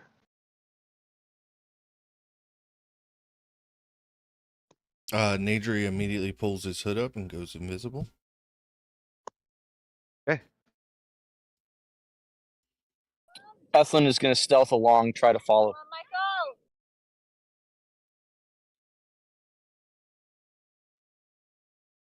Are we trying to get You're by not in them, combat right or now, so you can yeah, begin to move your tokens. But I will say, once you start to get to the edge of this, you will begin to see movement over there. It seems like right now these drow are just kind of waiting and watching, but perhaps they can't see you just yet. So obviously they're not seeing Nadri. And okay, so they're just kind of starting to see Balrin and Irden. So can I get you guys to roll your Balrin moves stealth? with me. I was gonna. Oh, okay. I was So trying you to guys are move just both me. highlighted. Oh, okay. Okay. You'd want to Oh, move just you. no. Yeah, Right? I wanted There to we move go. myself up to there. Yeah. Najer, if you could move And me up then about 40 feet. you want to be like in front of Nadri, behind Ethlin, because Ethlin was sneaking up there too. Like, if I put Ursa there, is that cool for you? That's fine by me, yeah. At the Teely's house tomorrow. Okay. I can't see the So it two is at this point invisibles. that they would be coming into your vision range. So this is when I would need everybody, if you're trying to be stealthy, to roll a stealth check. And I will just roll one perception for all of them, because I'm not going through all those rolls.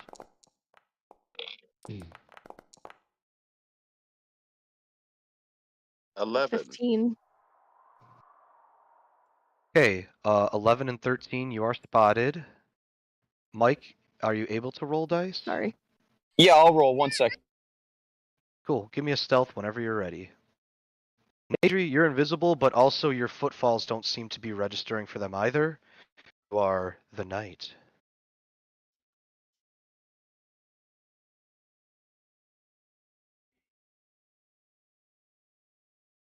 The druid didn't pass without trace. All right. 15. Okay, so you're good. Their perception was a 14, so they're looking out on guard, and they spot Ursa and Irden. And this warrior to the north gets to call out in Elvish, "We have intruders.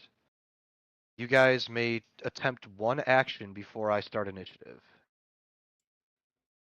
All right, Hey, Nadri is. Oh, go ahead. Can I like just shout out halt and undercommon? You can shout out halt and undercommon, yes. Easy. That completely shits Don't on act what I like you was don't want a about to do. damn chocolate chip cookie. This fucking dog.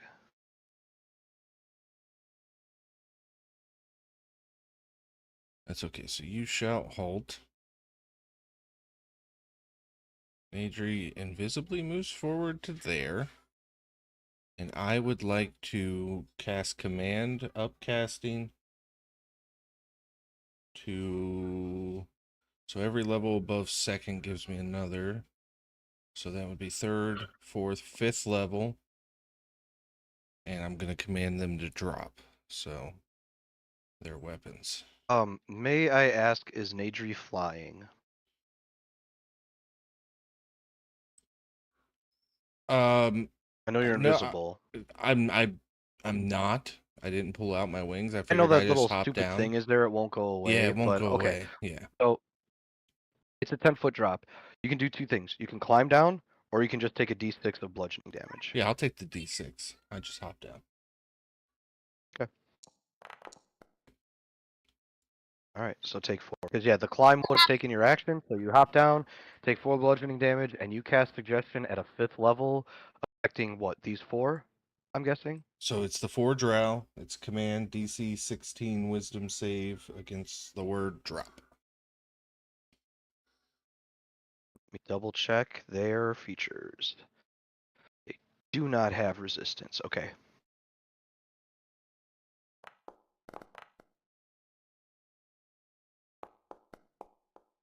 Kind of go top to bottom, left to right here. We've got 2 fails, we've got 3 fails, and let's go for gold. Let's make it 4, baby. Nope. And of course, the last one had to just pass by the skin of their teeth. So, well, actually, does a 20 pass? Should ask. It's a crit, so yeah, it passes. It's a 16 save. No. I was gonna say, man, to me, crits, it's only for attack. Ability check, saving throw, you could still roll a 20 and fail. You could still roll a 1 and succeed. It just depends on your amount of bonus. But yeah, so they did beat 20, obviously over 16.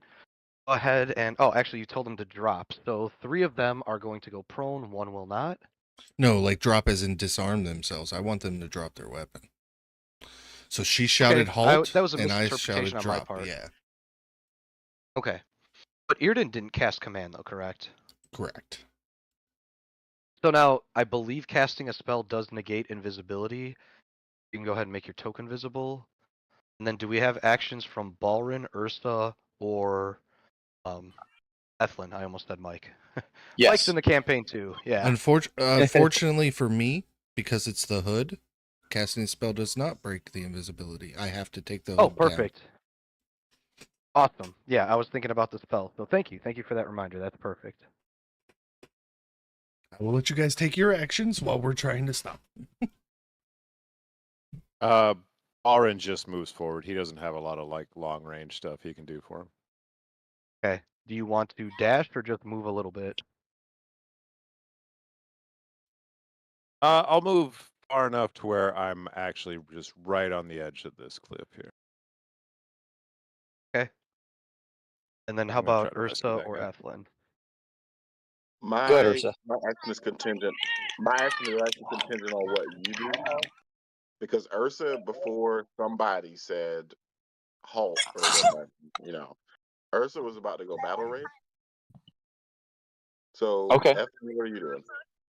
I'm going to grab my cape along the sides, and I'm going to stealthily glide down to, well, actually, how far am I from the Drow directly east of me on that ledge? Let's see. You've got a Drow about 55 feet of you that's almost directly east, just barely northeast. You've got one that's 70 feet away that's like almost directly east but southeast. Okay. One that is southeast, that's about 45 feet, and then one that far southeast at about 75 feet. Okay. I have visibility of the map. I just can't manipulate it. Go Gotcha. ahead, Okay, and cool. I'm going to glide down behind the first Drow near the bridge to his Okay. southeast. And I have 50 Does movement. Okay, perfect. I was gonna say, what does the cape allow you for movement? So there we are, right behind him. Yeah, and I want to move to his north or southeast. The southeast. So I can hopefully shove him off this. Okay. Right there. Yep. And I want to attack him with my staff. All right, roll it up.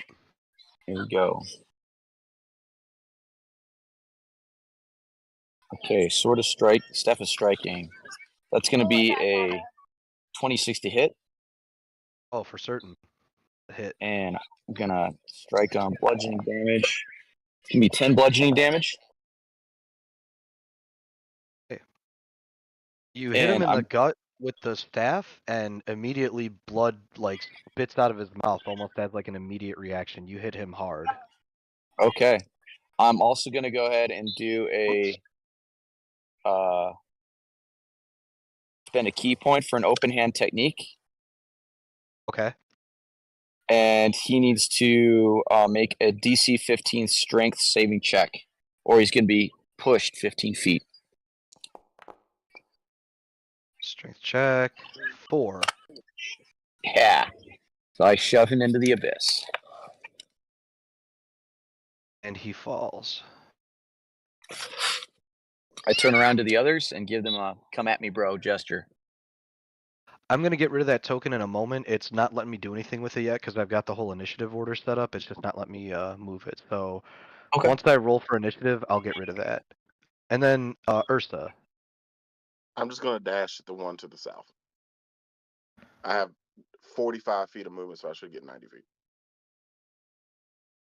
Okay, so this one to the south, are you talking about this one here? Yes.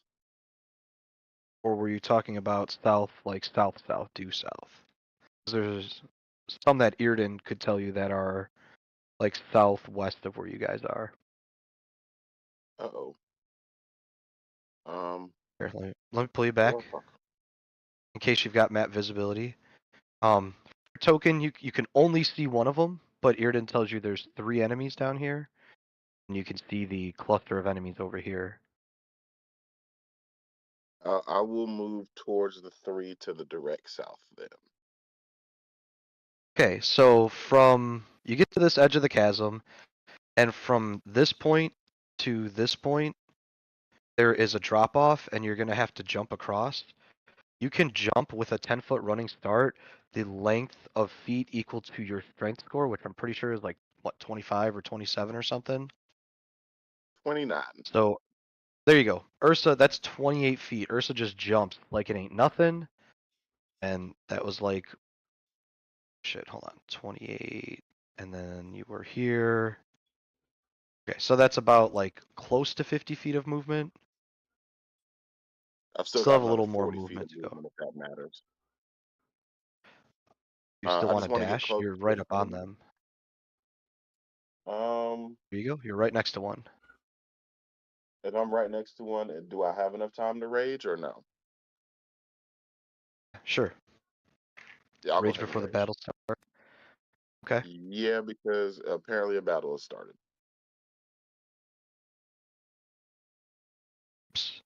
Okay. I have everybody's initiative plugged in, I think, correctly.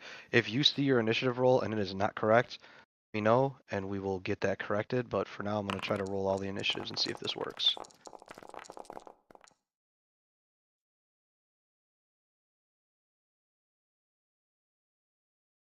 Did we roll initiative? He rolled it for us. Oh, okay. Yep.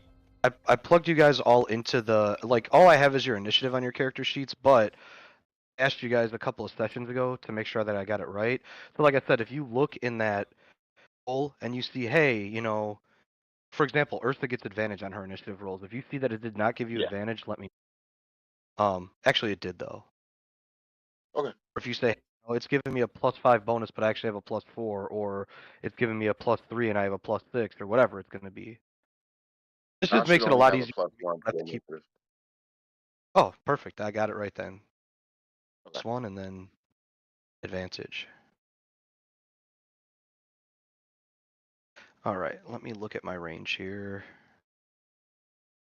Perfect. All right, Ursa, you run up to the enemy closest to you and you rage, and immediately some arrows begin flying towards you. Yep. Oh yeah, baby. So a 23 for 8 piercing damage. The next one, if it hits, is a Right. 13 for 6. That does hit. And then Well, does it hit? I believe my AC is only you'd a have to double 12. check. I'm not sure on your AC. Yeah, I know you have It's a 12. a better AC than before, but okay. Yeah, it's a So, 12. and then of course you'll take half damage from those from your raging. And then if you could also please make, I believe it's a DC 13. Let me double check this Constitution saving roll. Okay. So what was the total damage, real quick? Okay, so first it was 8, and then it was 6. So rounded down, that would be 4 and 3. Okay, so 7 damage taken, and then a DC. 13 Constitution saving roll. I got an 18 on the die for a total of 20. Perfect. All right, so you are not only unaffected by Drow poison, but you do not have to make this save again for 24 hours because you have saved against it. No. Sorry, 24, but yeah, I took a pass. Mm.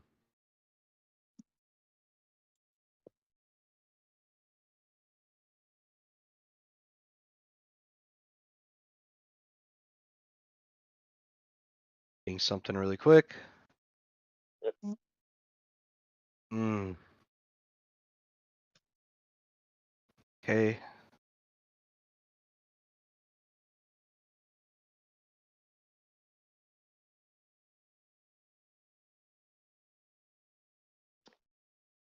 All right, where's this fella? Ah, the one right next to Ursa. Perfect. They're actually going to get a turn before they die. Draw their short sword and try to slash Ursa immediately. Wow, they hit 13 for 5 slashing, so we'll call it 3 slashing damage. Yep. Okay. Here we go. So this one is going to, actually, you know what I think we'll do? We are going to fire our hand crossbow at Ethlyn. They have held actions. Is that why they're going? Nope, they rolled higher on initiative. According to your combat tracker, I should have gone after Ursa. My combat tracker has you at the bottom for some reason. Okay, let me see this. This is like ours has us as like 1 and 2. Yeah, I'm Oh, just going right off the combat tracker and it's showing me all these enemy turns. that's So weird. let me refresh my page and see what happened. Because I'll screenshot what I see. Yeah, we see something different too, but it also has me going first in initiative order, which is never the case. So I think yours is probably right, and just what we're seeing is wrong.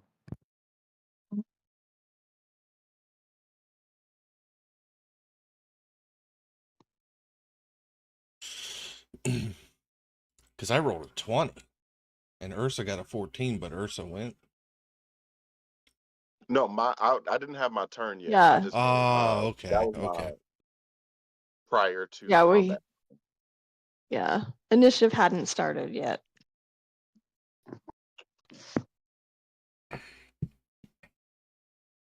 Kind of looking over these really quick.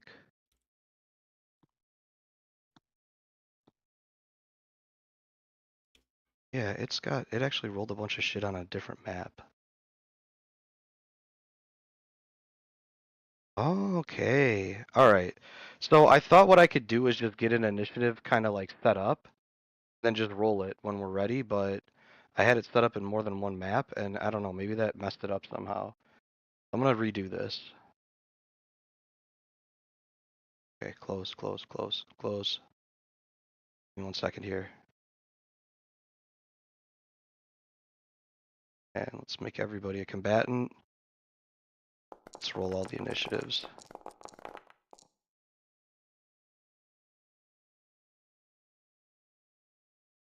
Okay, so it's going to be a little fucked up, but we're just going to go with things as they are here. Is everybody in this? As far as I can see, you are. Let's see, Nadri, Ursa, Irden.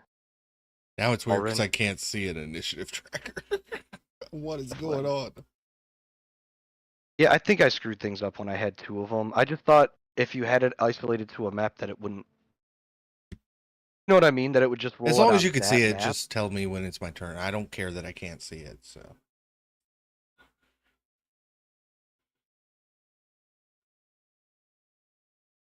Learning some shit every day, though. All right. I don't know if refreshing your page will change anything or not, but you could try it. If not, though, it actually does begin with Nadri's turn, who it says has a 24 on initiative. Jesus Christ, Nadri. That would have been a 19 So those on the turns that die. happened, we'll just say they kind of, happen and whatever. But now here we are at the beginning of round 1 with Nadri. Oh, and let me begin combat. I don't think I should have tried to refresh the page, guys. Uh-oh. I'm watching the downloads happen on my TV. Okay, I'm back. I can't see the tracker, but like I said, I don't need it. All right. Bonus action wings. I'm going to fly while invisible. 40 feet Okay. to get behind this guy. Oh, it moved Ursa. No, don't worry about it. I'll move Ursa back. Okay. I'm going to get behind this guy on this eastern cliff. That's weird. On my screen, it did not move Ursa. Huh. Did it move Nadri? Yep. All right. I know where both of you are, so if it gets fucked up before then, I'll just move whoever back. Awesome. Primal Savagery.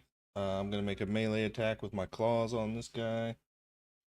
All right, I'm at Savage. advantage because I'm invisible, right? I agree with that.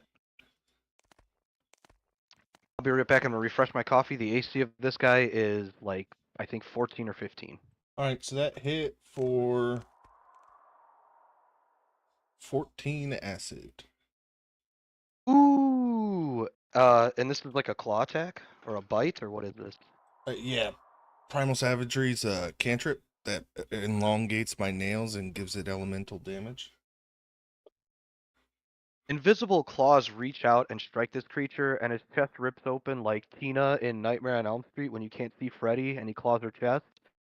Acid begins bubbling up and overtakes the Drow and he dies. Yeah. And that's my turn. All right.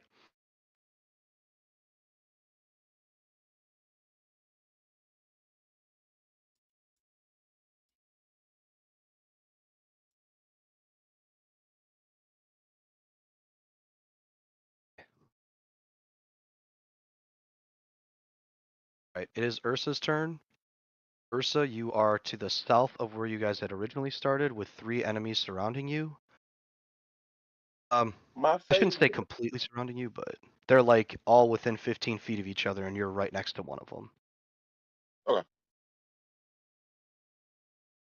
Let's go ahead and open them up then. I'm going to start with the one right next to me, and just knowing that I'm supposed to be an avatar of savagery, just start swinging away. Great Weapon Master, and I am reckless attacking for a lot. 31, 32. Oh.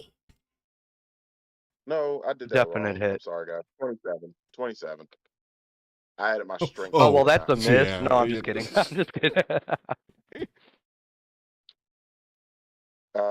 I did a baller in there because he gets the 30s, I get the 20s. This is gonna be a lot of damage. So it's 22 base plus 25 base. Ooh, and I rolled big, 35. 40 damage. a hammer plunges into the Drow's chest and comes clean out the other side, and there's just a gaping hole where the Drow's chest was. Its torso crumples in on itself, and it falls over, dead from like super overkill. All right, I will move east northeast and go for that guy. Done deal. And let's see if I can hit him in the face. Oh, only a 19 on the die for a lot. Yeah, it hits. 28. 25, 6, 29 damage. A similar situation as before. You hit the Drow so hard that parts of their bodies are flying, and they are just dead on the first hit. Old Ursa is coming out. She's not serious about this one. She is cackling, she is screaming, she is raging, and she can smell the scent of blood. She's aiming for the final guy on the south. Okay. For a dirty 20. It's a hit. 34 damage. And that Drow is also dead. What's the total movement I've made so far? About 20 feet. 12 feet. That triangle. 12 feet. Let me pull. Did you have to go Can you melee zoom out attack on the the map? last one? Yeah. Okay. So yeah, we'll call that about 25 feet then. About 25 feet. So I've got 20 feet of movement. I would like to move as far as my movement allows closer to the rest of the battle. I see there is a little ledge to the northeast. Can I reach that? Here? Yeah. Sure. I did forget Okay. too, when you dropped from here to here, D6 bludgeoning damage. Yeah, that's I'm fine. gonna roll that for you right now. You're raging, so this will only Okay. be half. 1 damage. Okay, That's and what you I didn't rolled really as well. climb a great distance. These shelves are only about 5 feet up, so I'll give this to you as a free climb up without an action and a check. Okay. To get to that one little spot there. All right, and that is the end of Ursa's turn. Cool.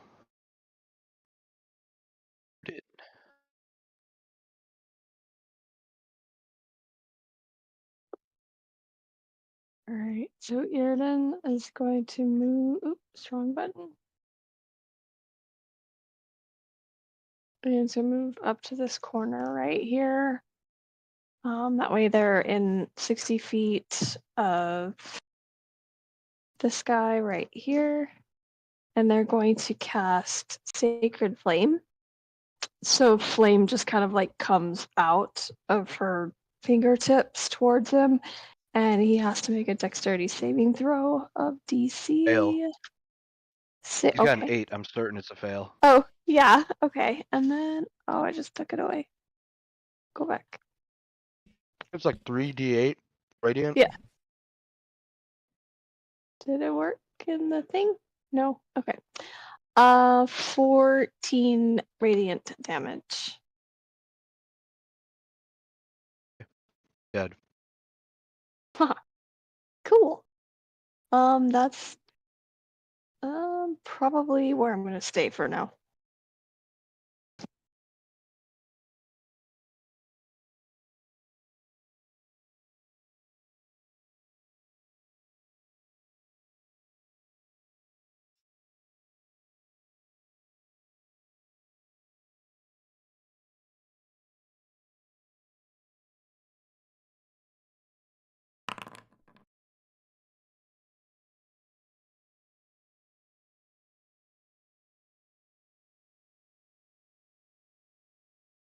Nick, are you still there? I am. I was taking a couple of turns of combatants that are not in the turn order for you guys. But it is Balrin's turn now. Okay, awesome. And what you just said did not change my mind. I was planning to do this anyway. Balrin is seeing how easy all these fools are going down. He remembers the last couple battles, people coming from behind, and he also now knows how valuable Earden is to our plan going forward. So he is just going to. He's going to move right up to Earden. And I'm just going to ready an action. If anybody comes up from behind us, I will throw my hammer. Or if anybody tries to attack Earden from distance, I will try to get in the way, I guess. That's the end of my turn. Awesome. All right, where is this one? Here we are. This one is going to try to fire a hand crossbow at Ethelyn. This is going to be a miss on a 12. Yep, that's a miss. It's also going to close the distance to Ethelyn, but they are out of things to do. Okay. Take a couple of quick measurements, folks. Bear with me. Oh yeah, we can do that. All right, some longbow attacks towards Ursa. Ooh, the first one is a definite miss. Very much off target. One will hit. 6 damage will reduce it to 3. So Ursa hears an arrow clatter high above her head. As she looks behind her, another one pierces right into her thigh. Ah. These all 3 are going in order, huh? Okay.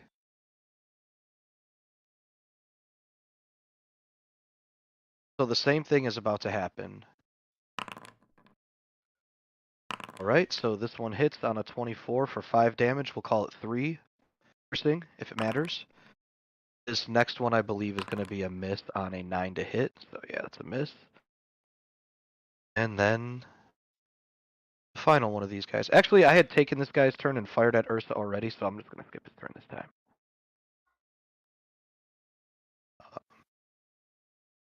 Okay, Ethelyn, it's your turn. All right, I'm gonna move up to the next closest drow. One right behind and you. I'm going to strike. Okay, right behind me. Got it. Yep, he ran up behind you, so perfect. All right, roll me up an attack. Okay. Staff of striking. 21 to hit. Oh yeah. And 10 bludgeoning damage.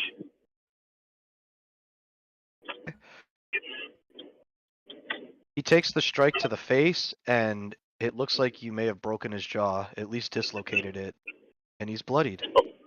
Okay, gonna strike him again with another staff of striking. Right. 15 to hit. It's a hit. All right, and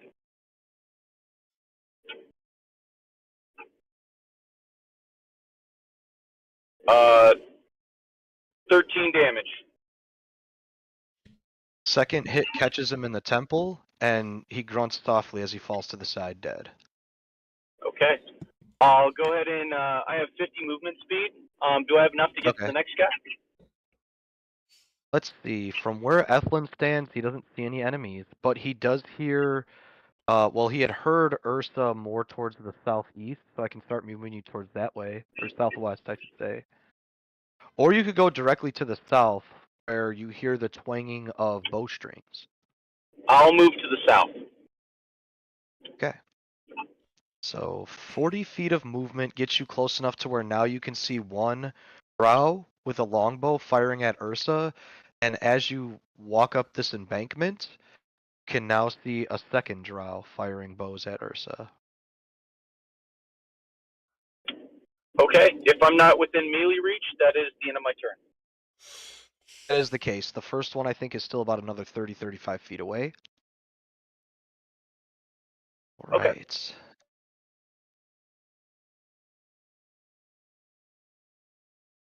And bear with me while I roll a die really quick. Oh, my rolls have been private for a little bit now. I didn't mean to keep them private. Okay.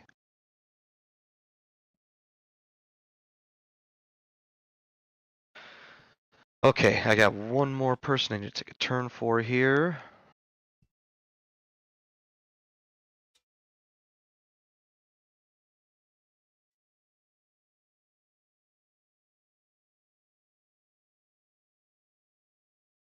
Okay. Verbal. Okay. From the south of the cavern, you can hear a spellcaster casting a spell, but it's far away, and without being able to see, you're not 100% certain what it is. You just know that there's a spellcaster to the south. Adri, What's up with this on your guy? turn, you notice that this guard in this corner is like a mannequin or something, dressed up with guard clothes from Embla. So it's not a real person? No, now that you're close enough, and I know you have a very high passive perception, you don't even need to investigate this. You get that distance away, and you're like, motherfucker. Okay. Well, I'm flying, so I'll go 40 feet south and see what I can see. Which is nothing. From your perspective, you see Ethlin rushing up these stairs with his staff extended in front of him. It looks like he's going to fight with somebody. All right, I will take my action to dash, move another 40 feet. Okay, and from here you can see the same two Drow that Ethlin sees. They're pointed towards the direction where Ursa is, and they have just fired their longbows. I will give Bardic Inspiration to Ethlin, and that'll be my turn. All right. Ethlin, you can't see me because I'm invisible, but you just hear, "You can be my hero, baby." I'm so empowered right now. It's a D6 that you can add to an attack or saving throw. I can take away your pain.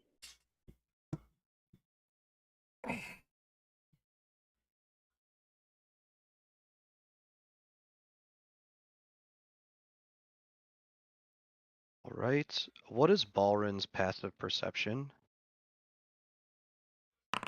I think. And Irden's passive it's perception. it's really bad, but let me get it for you exactly. Mine is 14. 11. Balrin, you do not notice this. Irden, you hear the sound of a gigantic spider and its 8 nasty footfalls creeping up behind you. The chittering But moist mandibles. I was gonna say, even with his passive perception being so low, I think that he would perceive enough to realize that I just like froze, started shaking or something, and from past experiences, he knows I'm probably about to eat. Irden, if you are turned around, now you see a spider emerge from that chasm, and it looks fucking hideous. Giant spider. Balrin, a giant spider crawls out of the chasm behind you and Irden. Would you like to trigger your ready action? Yeah, absolutely. And correct me if I'm wrong, but if I ready an action, I just get one attack. Is that a true statement? Yep. It is true. It's the disadvantage All of readying an action. However, you do get to kind of get the drop on them. That's all right. I regret nothing. Actually, let me check something real quick. No problem. I'm still here. I'm just stepping to the side of the screen. Okay. I just had to make sure, because I just picked up Great Weapon Master with the last level up. I had to make sure it was melee attack. It is melee. So I will throw my, I will throw my hammer. That is a 26 to hit. Certainly. certainly hits. And we'll throw just a little smite on this. We'll throw a couple d8s. All right. First level smite then. Yeah, just a first level. All right, so that's all together.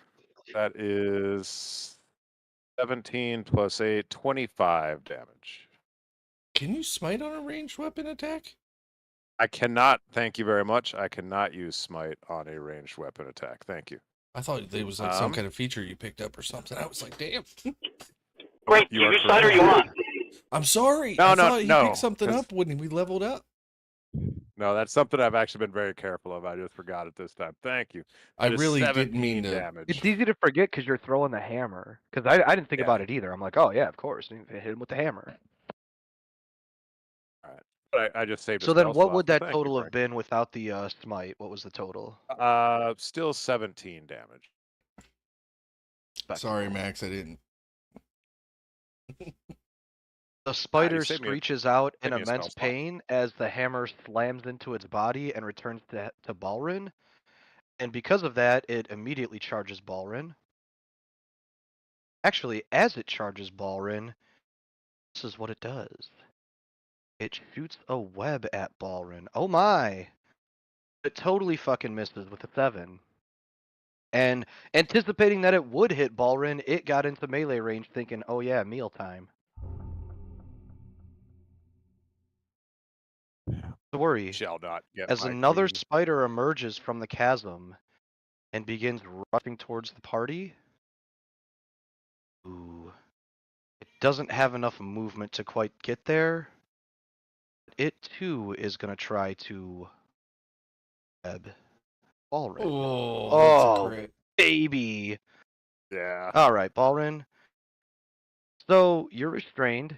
On your turn, as an action, you can make a DC 12 strength check to burst the webbing. You could also flat out just attack it and try to destroy it. It has an AC of 10, 5 hit points, and is vulnerable to fire damage. I don't think that would be outside the realm of you just kind of knowing those things. Yeah.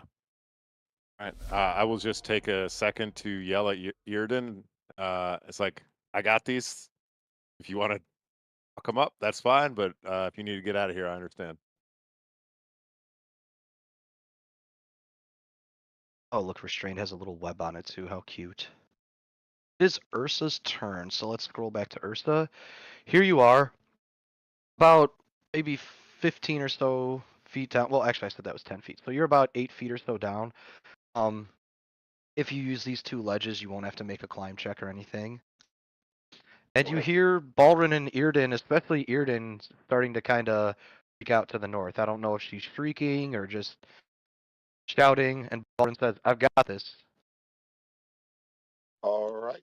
I'm going to head away from the bow shots and towards my future king and my future queen and All right, start 30 feet of attacking movement that. gets you to that position. Perfect. Would you like to move in between them? I would actually. Ah, the DM loves that. Ursa is full of battle rage. That 17 damage that Balrin just did, how's that thing looking? Oh, the one that he hit with the hammer, it's not looking good. Yeah. There's like a purplish like ooze coming out of the side of it where the hammer slammed into it, and it's got a severe limp. Okay. So let's start swinging at that one. Reckless attack, great weapon master, because they're gonna get. Okay. So if I don't that kill will be the them, one they're to the gonna north. get revenge. Oh, not great. 16. It's a hit. Oh, perfect.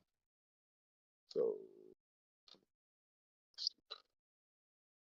a lot. 36, 38 damage.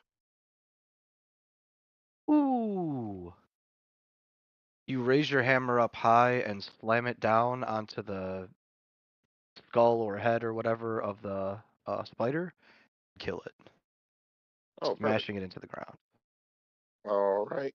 Great weapon master bonus action for another attack on the one that is alive. 12 plus 9, 21. Definitely a hit.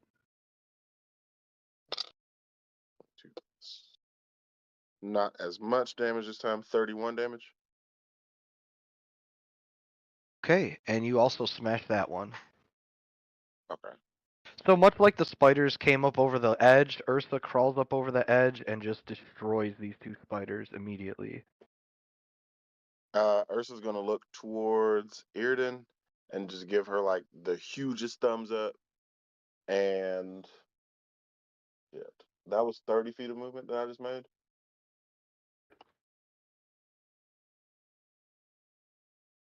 Just abouts. I'll use my remaining 15 feet. Start heading east, I guess. And I will take the fall damage from the jump. 15 gets you right to the edge, but yeah. Oh. We'll put him down for the jump. Works for me.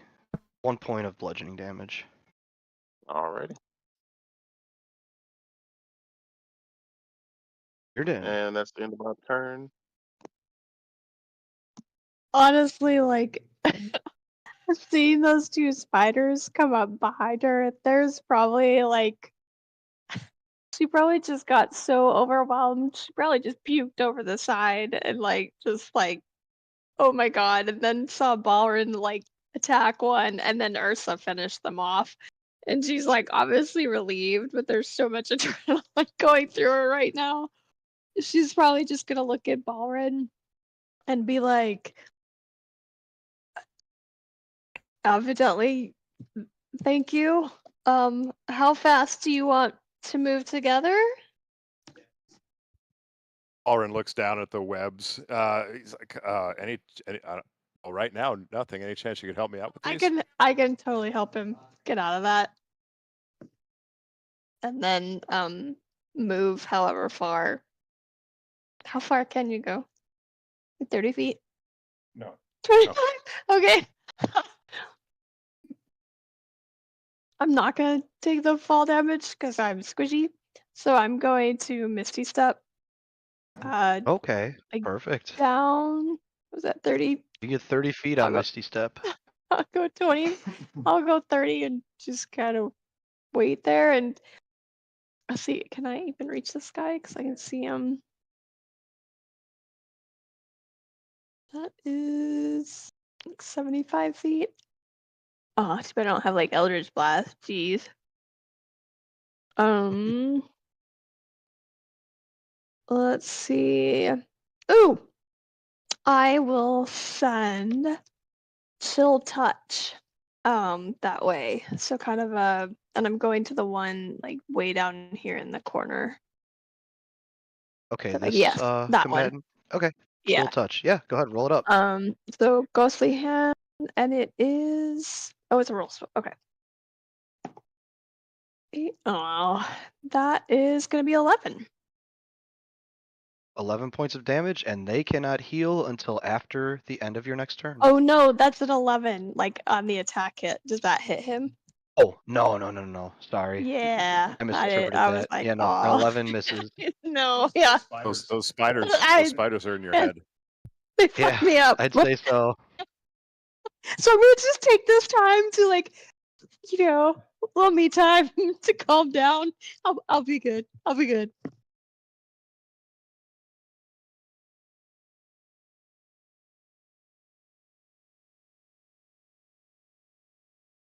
Hmm.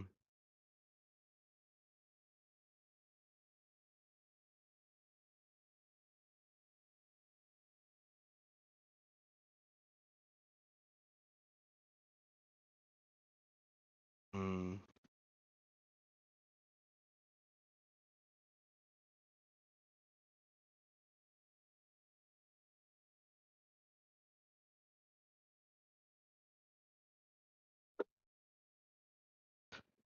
All right. What? You said Irden's passive perception is 14, correct? Okay.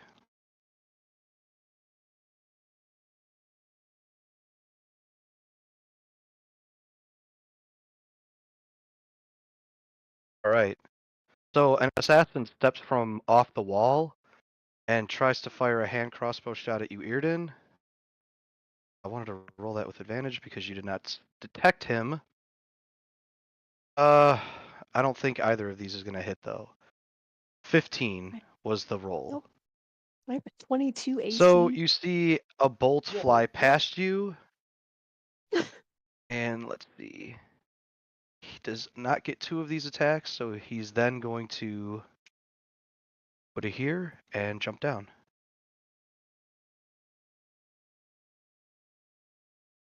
Hey, that was a lot of D6. Yeah. And then I'm going to do one more thing here.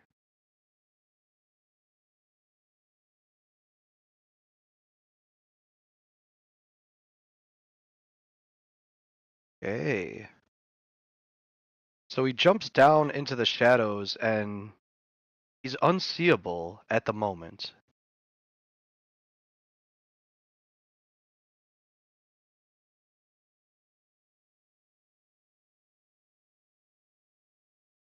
All right. Jordan, I'm sorry. Okay.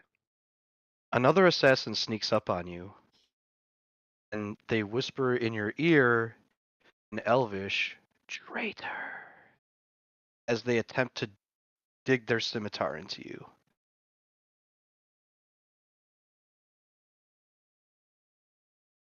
Okay, so that's a 25 to hit. Yeah, that one hits. All right. Do you have anything you far can do away to is stop this? this from hitting From you? Yeah, there you go, about 62 feet. No, I don't think so. Other than Okay, I wasn't sure if there was like a silvery barbs or anything coming. Yeah, All right, let me 62 read this No. is really 2 quick. feet too far for me to silvery barbs. Okay. They have a different type of drow poison. You have to roll a DC 16 Constitution saving roll. okay. That'd be a 27. Okay, so you're gonna take 7 slashing damage and then 11 poison. You take half of the poison damage. How far away is Irden from me? Very close. Okay, I'm 12 going feet. to intercept that attack. 12 feet? Damn it.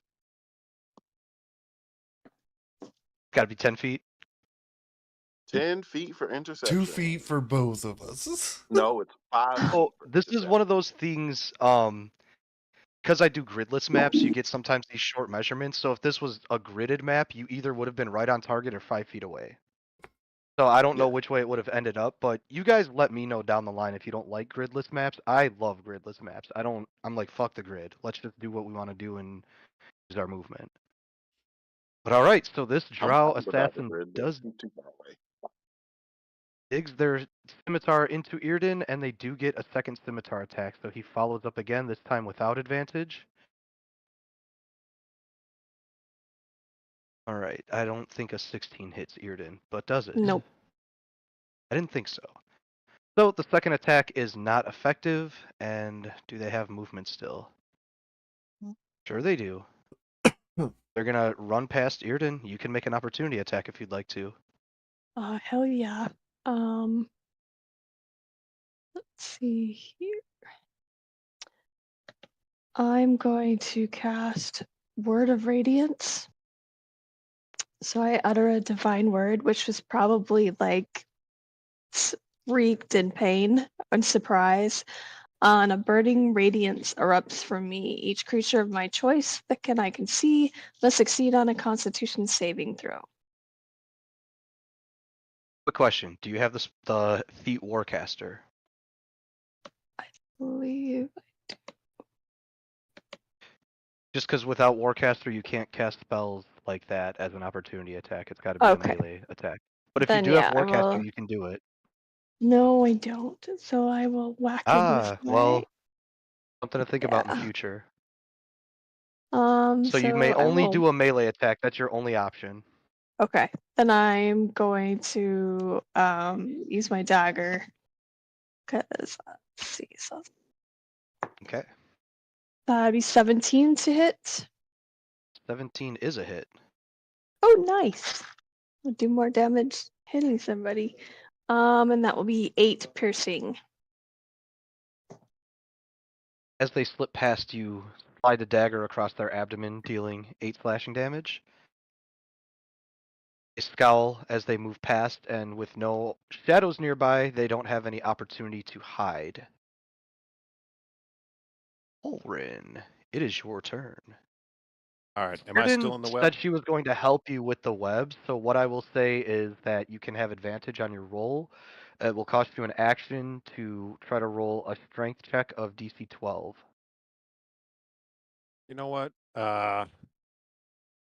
Instead of doing that and wasting an action, I'm just going to go ahead and Misty Step out of it. Excellent. Down to right around yonder. Right, and then I'll use my movement to head over to this guy. Oh yeah. And now, in a wisp of smoke, Balrin disappears from the web and appears next to Earden and charges forward towards the assassin. Go ahead and make your attacks. All right. Let's go. First attack.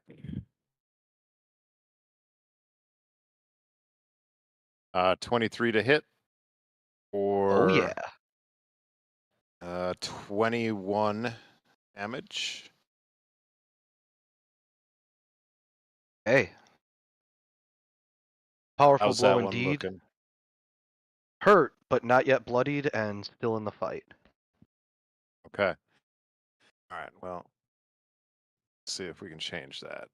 You know what? I'm going to use Great Weapon Master on this one. So, and I'm going to throw some smite on here as well. Oh, wrong time to use Great Weapon Master. Rolled a, I don't think a 9 hits. No, unfortunately, a 9 won't. All right. I need the 5 that time. Okay. Actually, that was a nat 1 anyway. It wouldn't have mattered. Okay. I will. Yeah, I'll just kind of stand here and stare at it real hard. Okay, you only get one attack. That was my second attack. I hit him once and I missed the second one. That's right, you did hit him the first time. I'm not paying attention. Frankie, how you doing? I'm good. You all right? I'm I was like, doodling. do you wanna? I'm doodling. Okay. I'm not I tired. thought you might have been chin No. on chest, because I am saying it is getting to be midnight for me, which I know is 1 for you. I'm doodling. You guys want to keep? You guys want to push for a little longer, or how do you feel? I'm good. I'm good. We're good here. As Mike, it's how only you 10 doing? o'clock.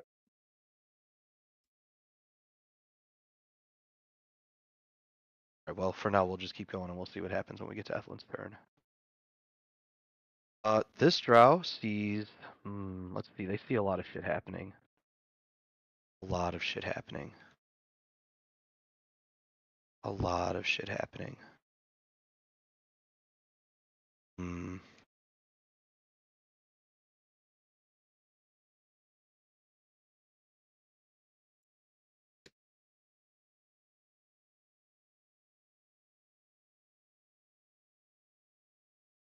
Okay, seeing Mike charge in, they're gonna throw up fairy fire at him. I think that's gonna affect you too, Nadri. And then they are running this way. This one is a C11 dexterity roll.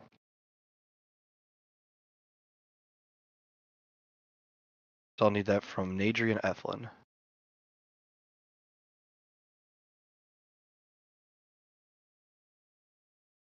You said Dex? Yep, DC 11. 18. All right, unaffected.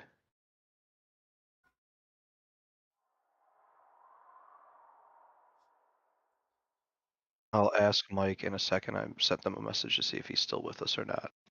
This one. He just unmuted. We just can't hear him.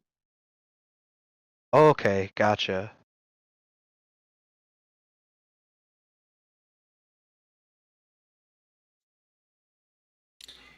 His AirPods might have lost power. He's coming back, Robin. You got to the formal part There of the you go. dinner. Yeah. Hello, hello. Yep. Hey, there you are. What went wrong? I rolled a 5, so I failed the dex check. Okay, so you're illuminated by fairy fire. You had Bardic if you wanted to use it. Ooh, yeah. You know what? Well, I rolled a 4. I needed what, a 10? It's a DC 11. Okay. No, I rolled a 5. Let's check that roll. Okay, I'll roll D6. Let's see what happens. Nope. Rolled a 5. Okay. Then I don't really see anything for fairy fire on here, so we'll just put marked. It'll work for us.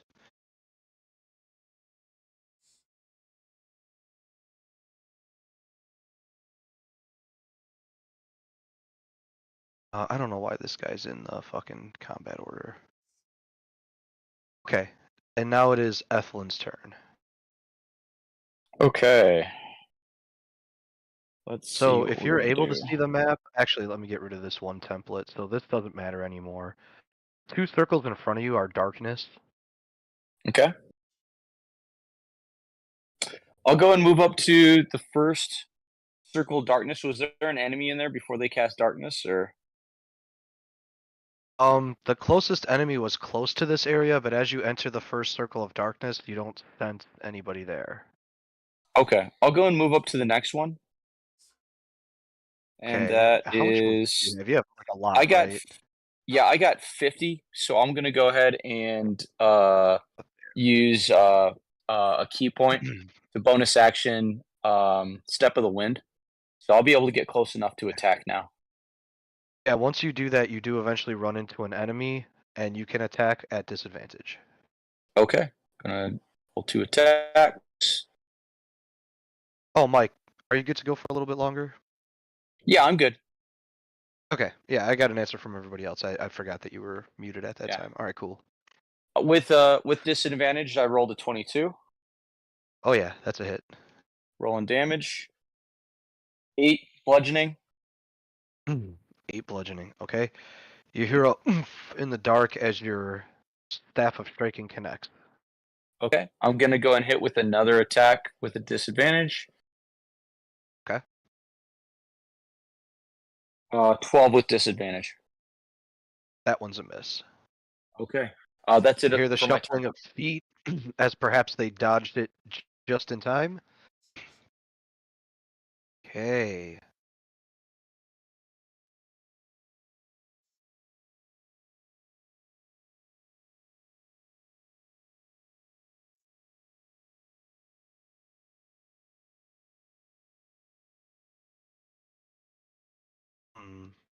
I'm trying to figure out a way to rule this. Flynn, what's your passive perception?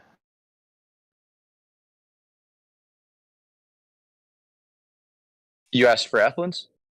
Yeah, what's Ethlyn's passive perception, Mike? I'm sorry. No worries.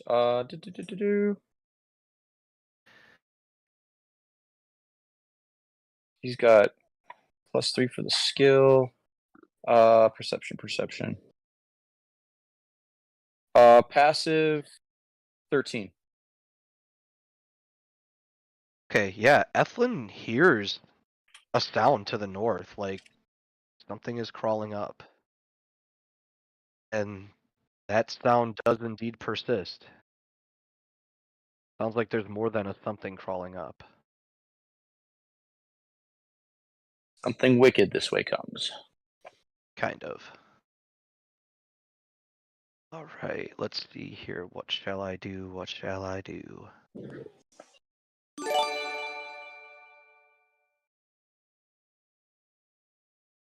Thank you so much, Micah.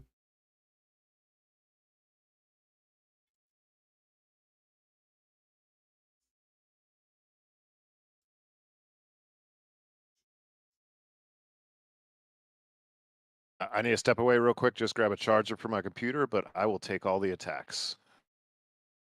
Okay. Oh, never mind. Alyssa had one. I'm good. So now you can't attack me.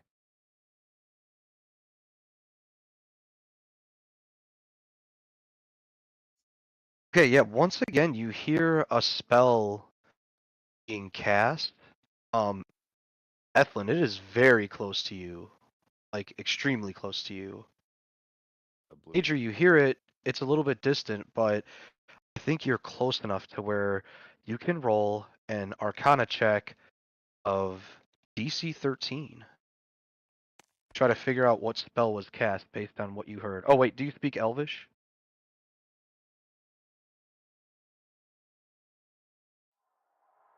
I don't. Does Nadri speak Elvish? Oh, shit, okay. So you hear in Elvish, and you know it's got to be like a spell incantation based on like the cadence and stuff. So with that Arcana check, I will say you could repeat it to somebody else. You don't know what it says, but you could say, "Hey, I heard somebody say this. What is that?" When the opportunity arises. But yeah, unfortunately, without being able to speak Elvish, you're not quite sure exactly what they had cast there. Now it is your turn, Nadri. All right. You see two globes of darkness in front of you. You should begin to fly around those quite easily. Yeah. We're gonna just do this here. So now you can see there are two massive spiders climbing up the side very slowly. Okay. I need a cube, 20 foot by 20 foot.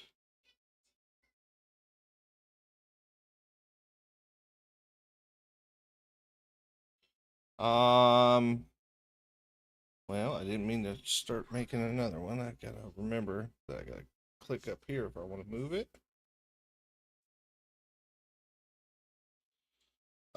I don't know how we're gonna word this. Like they're crawling up the wall, so I'd like to cast this 20-foot square right underneath their dang feet as I cast Erupting Earth.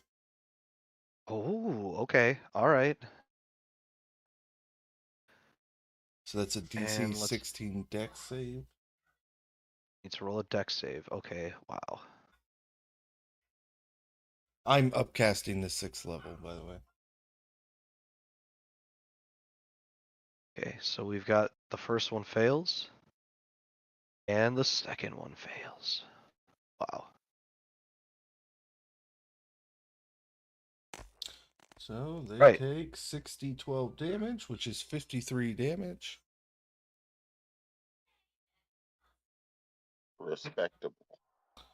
And it's difficult terrain for them now.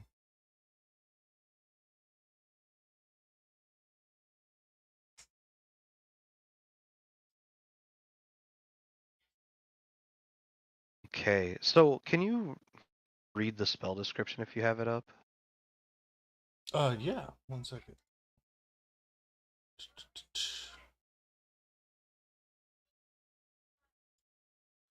Choose a point you can see on the ground within range. A fountain of churned earth and stone erupts in a 20-foot cube centered on that point. Each creature in that area must make a dexterity saving throw. A creature takes 3d12 that's basic level. Bludgeoning damage on a failed save or half as much damage on a successful one. Additionally, the ground in that area becomes difficult terrain until cleared. Each 5-foot square portion of the area requires at least 1 minute to clear by hand. And then when I upcast it, it increases by 1d12 per level. Okay, so the side of this cavern just explodes into a rain of dirt and debris and rocks as these spiders struggle to hold on and take a massive amount of bludgeoning damage. And now the cliff face that they are crawling up seems to be slipping and falling apart beneath their spiny legs as they try to crawl up. Excuse me, as quickly as they can. All right. Anything else for Nadri? Bonus action. I'll give another bardic to Ethlin again. All right. Ethlin, do you have to be able to see him? Probably not. Probably just have to be able to hear you, right?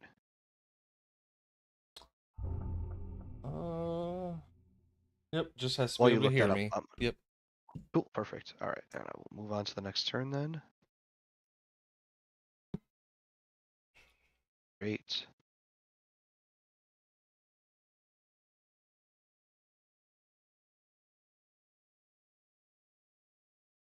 Ursa can hear movement above her, and she sees a bit of rocks and debris begin to fall. And in a moment, it goes from an empty space to all of a sudden these shadows start swirling together, and the spider coalesces in the space, and it tries to bite you.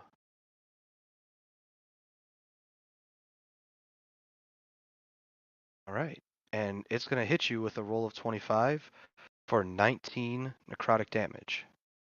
Oh shit, that's real damage. 19. Additionally, your strength score is reduced by 4 points temporarily. I If don't this like that. reduces your strength score to 0, you die. Okay. So, fuck me. Back So down to only 25. it flips back to your turn, and the spider, while basically on top of you, it doesn't actually have you grappled or restrained or anything. It just pretty much overwhelmed you. What in game mechanics, what it did was it jaunted from the ethereal realm to the material realm, right above you, and just bit you. It pretty much sneak And attacked you. okay, so we killed big spiders, and then 2 bigger spiders popped up, and this is the Yes. biggest spider. This one is as big as the other 2 that are now around, but this one is bigger than the first 2 that you just killed. Those Oh, in game terms were large, and this is huge. Huge. I'm just doing math on what the numbers are going to be. I'm swinging on this thing. I don't like that at all. Not a big fan I of my thought you strength might score lock. being. So let's get rid of that thing. I can't wait to tell you. I've been waiting and planning for this fight. This turned out to be really fun too. I knew this was going to be a good one. As soon as I start putting up spiders on the map, I'm like, oh no, Irden's gonna freak. Shit, this is a lot of spiders. Reckless attack, great weapon master. I'm trying to kill this thing, and I'm gonna get fucking close, because that was a crit, boys and girls. Oh yeah. Very nice. I'm going. I Get just your got to do calculator the out. math on it. Okay, so the base damage is reduced a little bit because my score is reduced.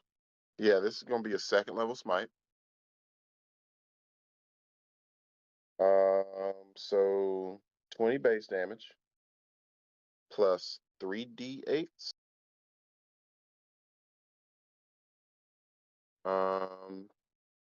Plus another d6 from my Zealous Warrior, whatever the fuck it's called. So 20 base damage plus 3d8s plus a d6 base is So that's 50. 24 plus 6. There That's we go. 50. Thank you, man. So 50 plus a roll. 50 plus the die roll. Nice. 11, 12, 13, 14, 20. That's a 1. So 21. 71 damage. An unnatural shriek comes from the spider as you deal this damage to it. And oh shit, wrong thing. And rivulets of like purple and black ooze begin pouring out of it as you have severely fucked it up with that hit. 2nd attack. That one fell off. The first one, I wanted to crit again. I did not. Plus 7, 25 to hit. That's a hit, and this is going to be a coup de grace. It only has 4 points left. You may roll your damage if you're curious to know how much you would have dealt, but with 4 hit points left, we all know that it's not going to survive that hit. All right. And then there is shit. Can I see the assassin in front of Irden? Oh yeah. If you can see it on the map, you can see it. When there's shit that you guys can't see, I just make it invisible, and then you can't see it, and you can't ask me shit about it. All right. I will move up directly next to Balrin. You've enough movement to get to the other side and trigger flanking if you'd like for free advantage without reckless attack. I've already reckless attack, so it's Doesn't matter then. You could get to the other side to provide Balrin with advantage should this creature survive the attack. Yeah, let's go ahead and do that. All right. I'm not letting Balrin kill anything tonight. The bonus action from Great Weapon Master because I killed something for a lot. 23. It's a hit. The assassin's eyes widen as you step in front of it, blocking its path of escape and smashing into it with your hammer. Some damage. How damaged is this guy looking? He's been hurt by an attack, but he's not yet bloodied. Okay, I'll throw a first level smite on there then. The hammer begins to glow with divine radiant energy as it crashes down on the drow. 37 damage. Oh my. 37 damage? That means it has that many left. Right? Did I do that right? No. Yeah, that's... Jeez. And while the drow is bloodied and badly in need of aid, it does still remain alive and in the fight. I guess Balrin gets to kill something. That's the end of Ursa's turn? This is the Ursa that you guys met. This is not this is not new Ursa. This is old Ursa. This is just raw damage and power, buddy. Yeah, that's the end of my turn. New stuff. Alright, Irden, it's on to you. So would I know that the spider's like trying to crawl up the wall? Would they be affected by daylight or like daylight? I'm gonna say it depends on the spell description. If it just says it does damage to creatures, yes, but as far as like, do they specifically have the trait sunlight sensitivity, you're not sure. Okay, because I think Dawn is the one that does like actual damage. I think so too. I think Dawn is the one that does radiant damage, and Daylight is just the one that like illuminates everything. Yeah. I'm still gonna do it just to get rid of like the darkness and stuff, but I'm gonna cast Daylight centered like right here. 60 foot. And oh, wait. 60-foot radius, okay. Yeah. And if nothing else, that gives Now, is it 60 feet of bright light or 60 feet of light? 60 feet of bright light and then sheds dim light for an additional 60 feet. Okay, so what actually is going to end up happening is this is, for the most part, going to illuminate the map, so let me just do something really quick. Just brighten the whole map. When we get Technicolor. So the entire cavern begins to become illuminated with her spell. And is this a concentration spell? Nope. It lasts for an hour. It's just like if I put it on something, then it goes with us. But if I center it, then it stays there for I think like an hour. Okay. The only person that would be able to actually see this is Nadri, but as the daylight begins to fill the cavern, you see another assassin that was previously hidden in the shadows.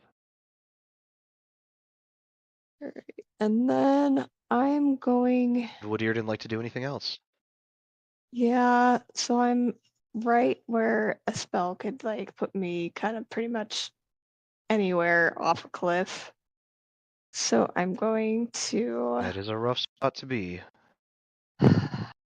If I moved this way, would I provoke an opportunity attack? Potentially. You would be moving right past their range. Okay.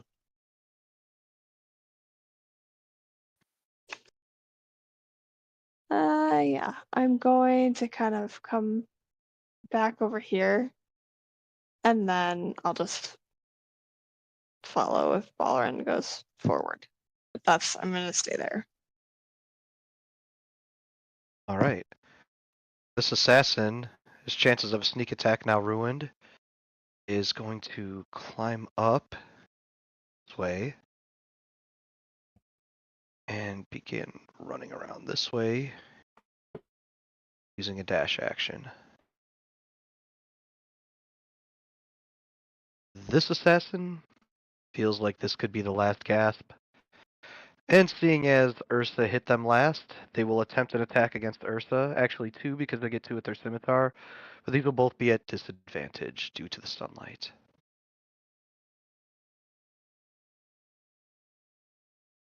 All right, so that is a 16 to hit. Yep. All right, so that's going to deal 7 slashing damage, and if you would please roll a DC 16 Constitution saving roll. I'm good at these, boss. 23. Okay, and then you will also take an additional 15 points of poison damage. 22 points all That's a day. lot. Yeah, actually, the 7 slashing will get reduced to 4. The poison, I don't know if you get reduction on that. Nope. All right, so I am that's just gonna 16 sentinel. then. Okay, so make an immediate attack before their next attack. 28 to hit.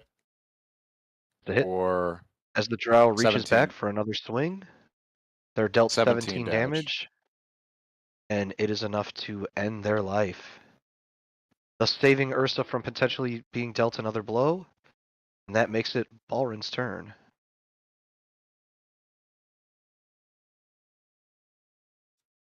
One second. Okay, there we go. Balrond's turn. Okay. Awesome. Give me. All right. Killing him off kind of had to change my plans shortly. That was an awesome kill though, is... because yeah, like they were definitely gonna try to attack Ursa again. Oh. All right. So.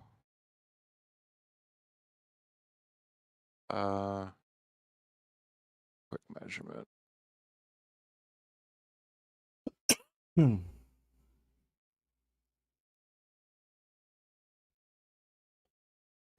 Yeah, I'm going to move.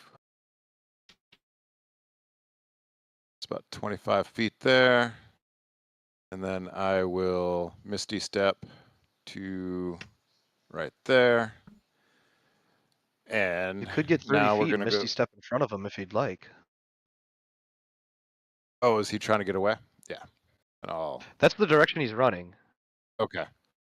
Yeah, then I'll get right there. And okay. Try this again with the Great Weapon Master again. There we go. So with Great Weapon Master, that is a 22 to hit. And indeed, that is a hit. So we'll roll damage, and I get to add 10 to that, and I'm going to go with a level 3 smite.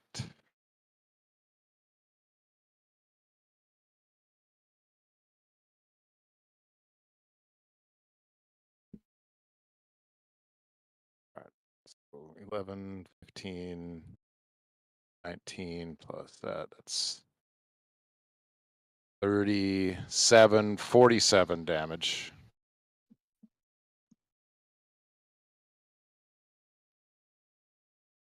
Okay, so 47 damage. Let's see how he takes that. Oof.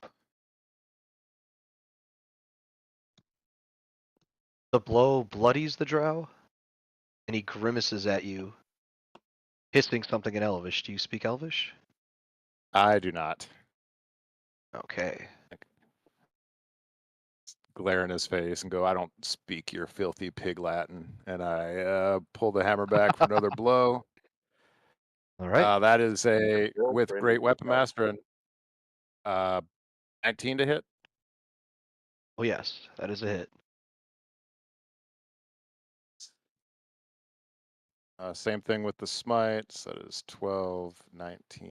Oh my goodness. 6 plus 25 is 51 damage. Holy shit. That hit absolutely obliterates the Drow. I think we'll call that my turn. Okay. Let's see. This guy that is next to Ethlin. Actually, he's no longer concentrating. Okay, that's right. It won't clear it. No problem. Ethlin, he's going to attempt his attacks at you. Actually, he only gets one attack. And this will be at disadvantage for various reasons. Holy hell, he still rolled pretty high. 20 to hit Ethlin. I don't know why it didn't roll damage. Oh, I think I know why it didn't roll damage. So it doesn't know if it's versatile or not.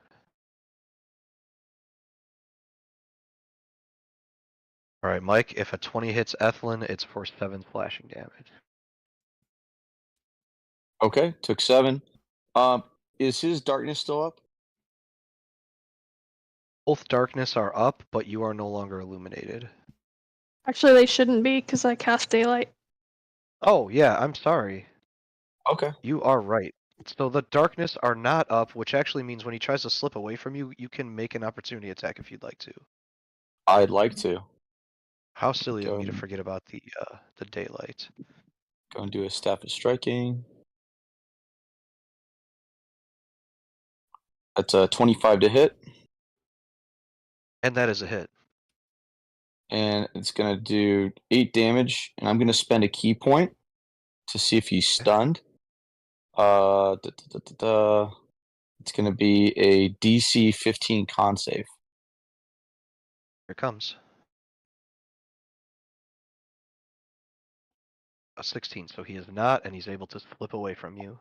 Okay. Would have been awesome, though, if he had to go right back to where he was because he was stunned. That would have been really awesome. Yeah. All right.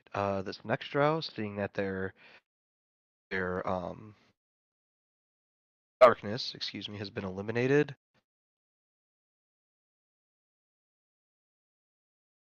Let's see, what are the options here? Okay, I think we know what the options are.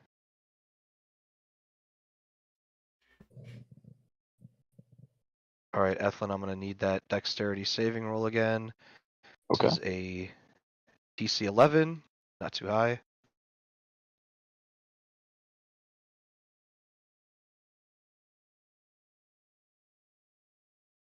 $14. Yeah. They cast Fairy Fire, but it has no effect on you. And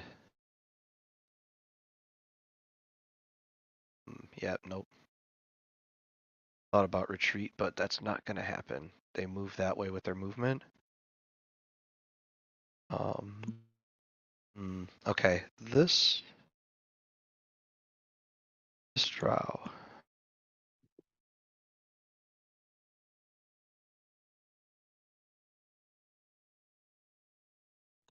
They'll take up position over here.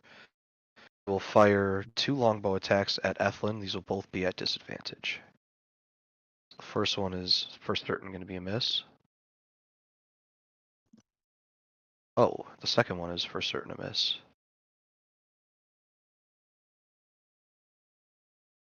Ethlin, your turn. Ignore the green square, that doesn't affect you. That's on the side of the wall.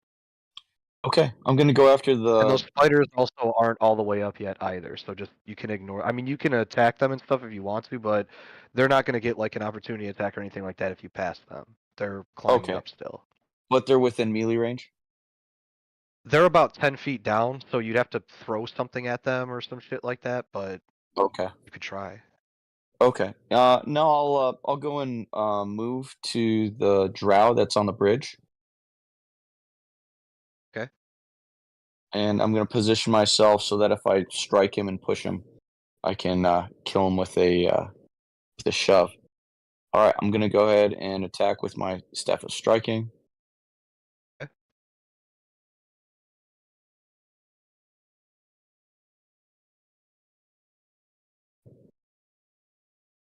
That's gonna be a screen, not the screen. 22 to hit. Oh yes, definite hit. And 12 damage. All right. Unarmed strike attack. Okay. That's gonna be an 11 to hit.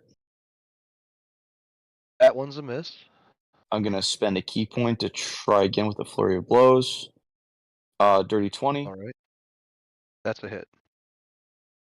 And 10 bludgeoning damage. All right, another 10, and that bloodies the Drow. Okay.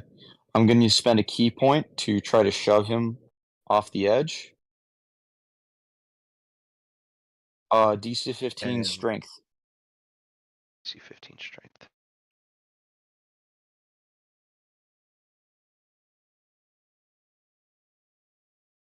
Ooh, a fail. Yeah. He pulls a Gandalf and falls off the edge. I'm gonna. Do I have enough movement to get to the next Drow?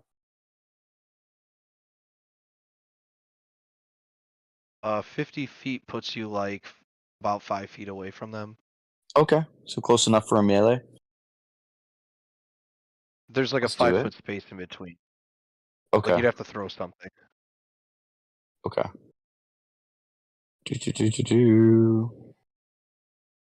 I got 5 feet of reach with my staff. Is it 5 on the money, or is it a little bit more?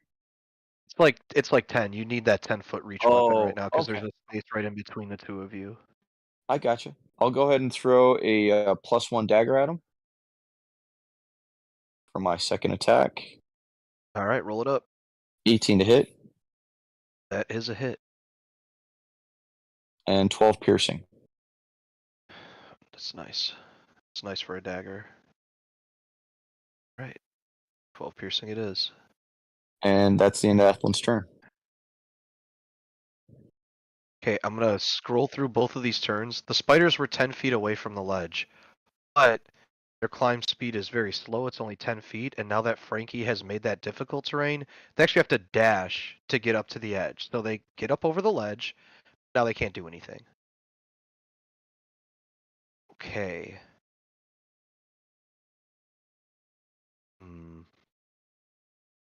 Let me delete that guy too.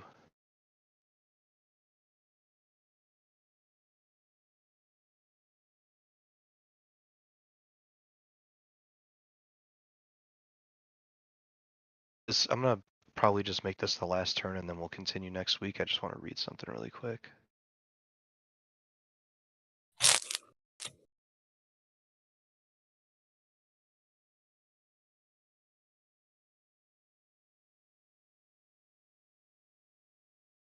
Okay.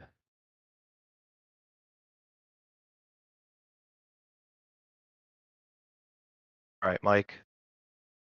A drow flies up over the edge and in front of Ethlin, their eyes stinging from the light. They cast a spell towards you. This is going to be a DC 16 saving roll. And yet we're going to end that concentration. And this is going to be banishment. DC 16 charisma saving roll for Ethlin. Okay. How requires counterspell? Yeah. Nat 20. She casts the spell at Ethlin, and as teal energy surrounds him and tries to encapsulate him, banishing him to another realm, his mind is able to overcome the effect, and now leaves the Drow spellcaster exposed for all to see. Another Drow warlock. The hated Drow warlocks that you all can't stand. Ugh. Gonna bring us to the top of round 4. It's gonna be Nadri, but I think probably this is a good place to just pause it and save the rest for another time. Cool. Awesome news, guys. Stream just picked up its first sponsor during this game. Get the fuck out of here. Awesome. That's awesome. So I just posted his link on the Discord. We've already been checking out the scopes. And I've already just wait on an order because we are getting a discount code. All right. Yeah. So awesome. That is my buddy Buck. Yes. I've been role playing with him for 5 years now. It started out with like GTA role play and video games and stuff, and Arma, doing some military sim stuff. And he started his own soap company, so he popped Nice. into I the love it. stream and made it I offer. mean, I guess if I have to support the state of Ohio, I guess I will. I appreciate it, but yeah, sorry to interrupt all that, but that was just awesome that was happening. Oh, no problem at Right all. on. That's really I'm happy for you. That's a really awesome news. I'm excited Actually, to look at that soap and because yeah, and Buck, if you're still out there in the stream, thank you very much. I appreciate that. It's awesome. Heck yeah. All right, Hell we'll yeah. roll it right into stars and wishes so we can wrap it up for everybody since it's getting kind of late. Let's go ahead and start with Cook. What have you got for us? No, dude, that was great. We spent 2.5 hours role playing, basically. And I know y'all know how I felt when I first started playing, but I feel like a completely different player. It's not just about the combat anymore. The role play was fun. I had a great time in that, and then we got into combat, and I just started completely demolishing things, which I'm always happy about. I was a little suspicious when we started killing stuff in one hit, and then Nick pulled out all the stops, and there were like 17 spiders, Drow assassins hitting people for 40 damage. No, dude, it was great. No wishes at all. That I can think of, and also shout out to our new sponsor. Woo! Heck That's yeah. it for me. All right, great. Let's go on to Alyssa. What have you got for us? So let's see. My stars was the the Game of Thrones theme music playing in the background. Thank you, Frankie, for that little blurb when we were talking about it. A star to you guys. This is not where Irden would even have thought to this was not on her bingo card. This was not a plan in her future. So I'm very interested in how this will work. But that was a huge star, and thank you, Nick, for kind of letting it take hold, I guess. And then really no wishes other than we're gonna have to probably limit our soap spending. We already buy I think Max has done a lot of other soap companies and stuff like that, and so this will be one more in our little repertoire. So thank you for the sponsor. That's it for me. Awesome, great. Frankie, what have you got for us? So I wrote some stuff down. Max, I am totally sorry for cock blocking your smite. I wasn't trying to be a rules lawyer. No, that's actually something I've been very careful on because I have a throwing hammer, so I forget sometimes. So I actually appreciated that. Thank you. And then my back and forth with Ethlyn tonight was a lot of fun. Commanding Iriden for her to counterspell to be counterspell and then say yes.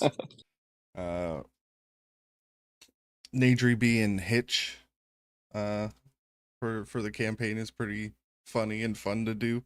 Playing matchmaker over here. Ethlyn's Kevin James in this. It's gonna be pretty hard. Other than that, I've got no wishes other than we get Edmund at the table next week. Call. All right, Mike, what have you got for us? Really good role playing to echo what Nadri said. Kevin James. I had fun pushing bad things into bad places with my open hand. I always love doing that. I really like this map, how it broke things down, and how you introduced different waves. That was really cool. Wishes. I would love if our sponsor could make a Candrix scented soap, maybe with like something dark red with like, I don't know, like oatmeal or something for texture. But I'm thinking the Candrix Dragonborn bar would be a bestseller. Just putting that out there. Hell yeah. Awesome. Is that it for you, Mike? That's it, man. Thanks again for a great night. Sounds good. Max? I had a blast. I really like not only the fact. So the plan with Yrden taking charge, like, funny part about that is it hit me as Yrden was making this big speech about her family and who the important people are, and I'm sitting there like, well, wait a minute, we've got somebody in the family, and they're not bad. Right? How about we put that person in charge? So not only I love the fact that Yrden hates the plan, but I also love the fact that she's the one that inspired it. I really like the kind of bodyguard thing I did at the end, and it actually turned out to be a good idea. It did. This is something the first, like, we didn't do it until probably within the last like 5 to 10 sessions. I've actually really started ending a combat or ending a session mid-combat. Because you get to pick up the next session, you're already in initiative, you're already ready to rock and roll. So we've done it a few times now, and I actually kind of enjoy that, which is just something I've never done before. And then my wish I'll save, or I'll put it out. It was more for Ursa. Balrin does like to kill things. I'm not sure what Ursa's mission was to not let Balrin kill things. You know, he acts like a big soft teddy bear, but he packs a little bit of a wallop. So yeah, that's all right. Good. All right, I'll bring us on home then. Yeah, a lot of stars to you guys for propping up that role play at the beginning of the session. It was a lot of fun. You guys did some really cool things. The bar scene was just absolutely awesome. The things you guys get up to when you're not in battle are sometimes just as impressive as the things that are happening in combat and in battle. Yeah, I echo a lot of the stars that you guys made today. Good on you, Frankie, getting invisible right away and avoiding a lot of this damage. Max, yeah, standing back to guard, that was the perfect time to do it, because when I rolled that 1d4, is it going to take 1 or 2 rounds for the spiders to come up, and it was 2 rounds. It was 3 for the sloth spiders. Yeah, Ethlin pushing things over the edge was amazing. The sheer amount of damage that Ursa's doing now is part of the reason why I'm really upping the stakes in a lot of these fights. And yeah, I mean, you guys sniffed it out too. You know, I started off slow, gave you some easy shit, and then Nadri realized, oh damn, that was a decoy. And good on Yrden for getting the sunlight out there, because now that's going to really change the course of the battle for you guys. I felt like I was starting to gain the upper hand, but now you know what happens when this type of situation comes up. Probably you guys are going to finish this out with the victory in hand. And yeah, Max, I mean, as far as the stopping in the middle of battle, it just happens to be whenever the time is. I get my druthers. My personal preference is to not do that, but just to hear somebody saying, "Hey, I like it. It's cool. I don't mind it at all," and it kind of jump starts the next session. Awesome. I do enjoy that. And that's one thing I will say. It does definitely jumpstart the next session, because this session I was kind of feeling around, trying to get, I wanted to give you guys time to role play, wanted to hit the important notes, give it a couple days in Embla. And like I said, you guys really helped me out with that. Next session, I'm not going to need to worry about that. We're just going to get right into it and then see where you guys go from there. Yeah, thanks everybody in the stream for joining us. It was a lot of fun. Thank you, Ugly Soap Company, for the sponsor for the stream. That was really awesome, and I'm looking forward to getting my order in. So, sooner than later, I'll probably be doing that. And yeah, I'll let everybody go because it's starting to get late. So, peace out and thanks again. Heck Hey, guys. yeah.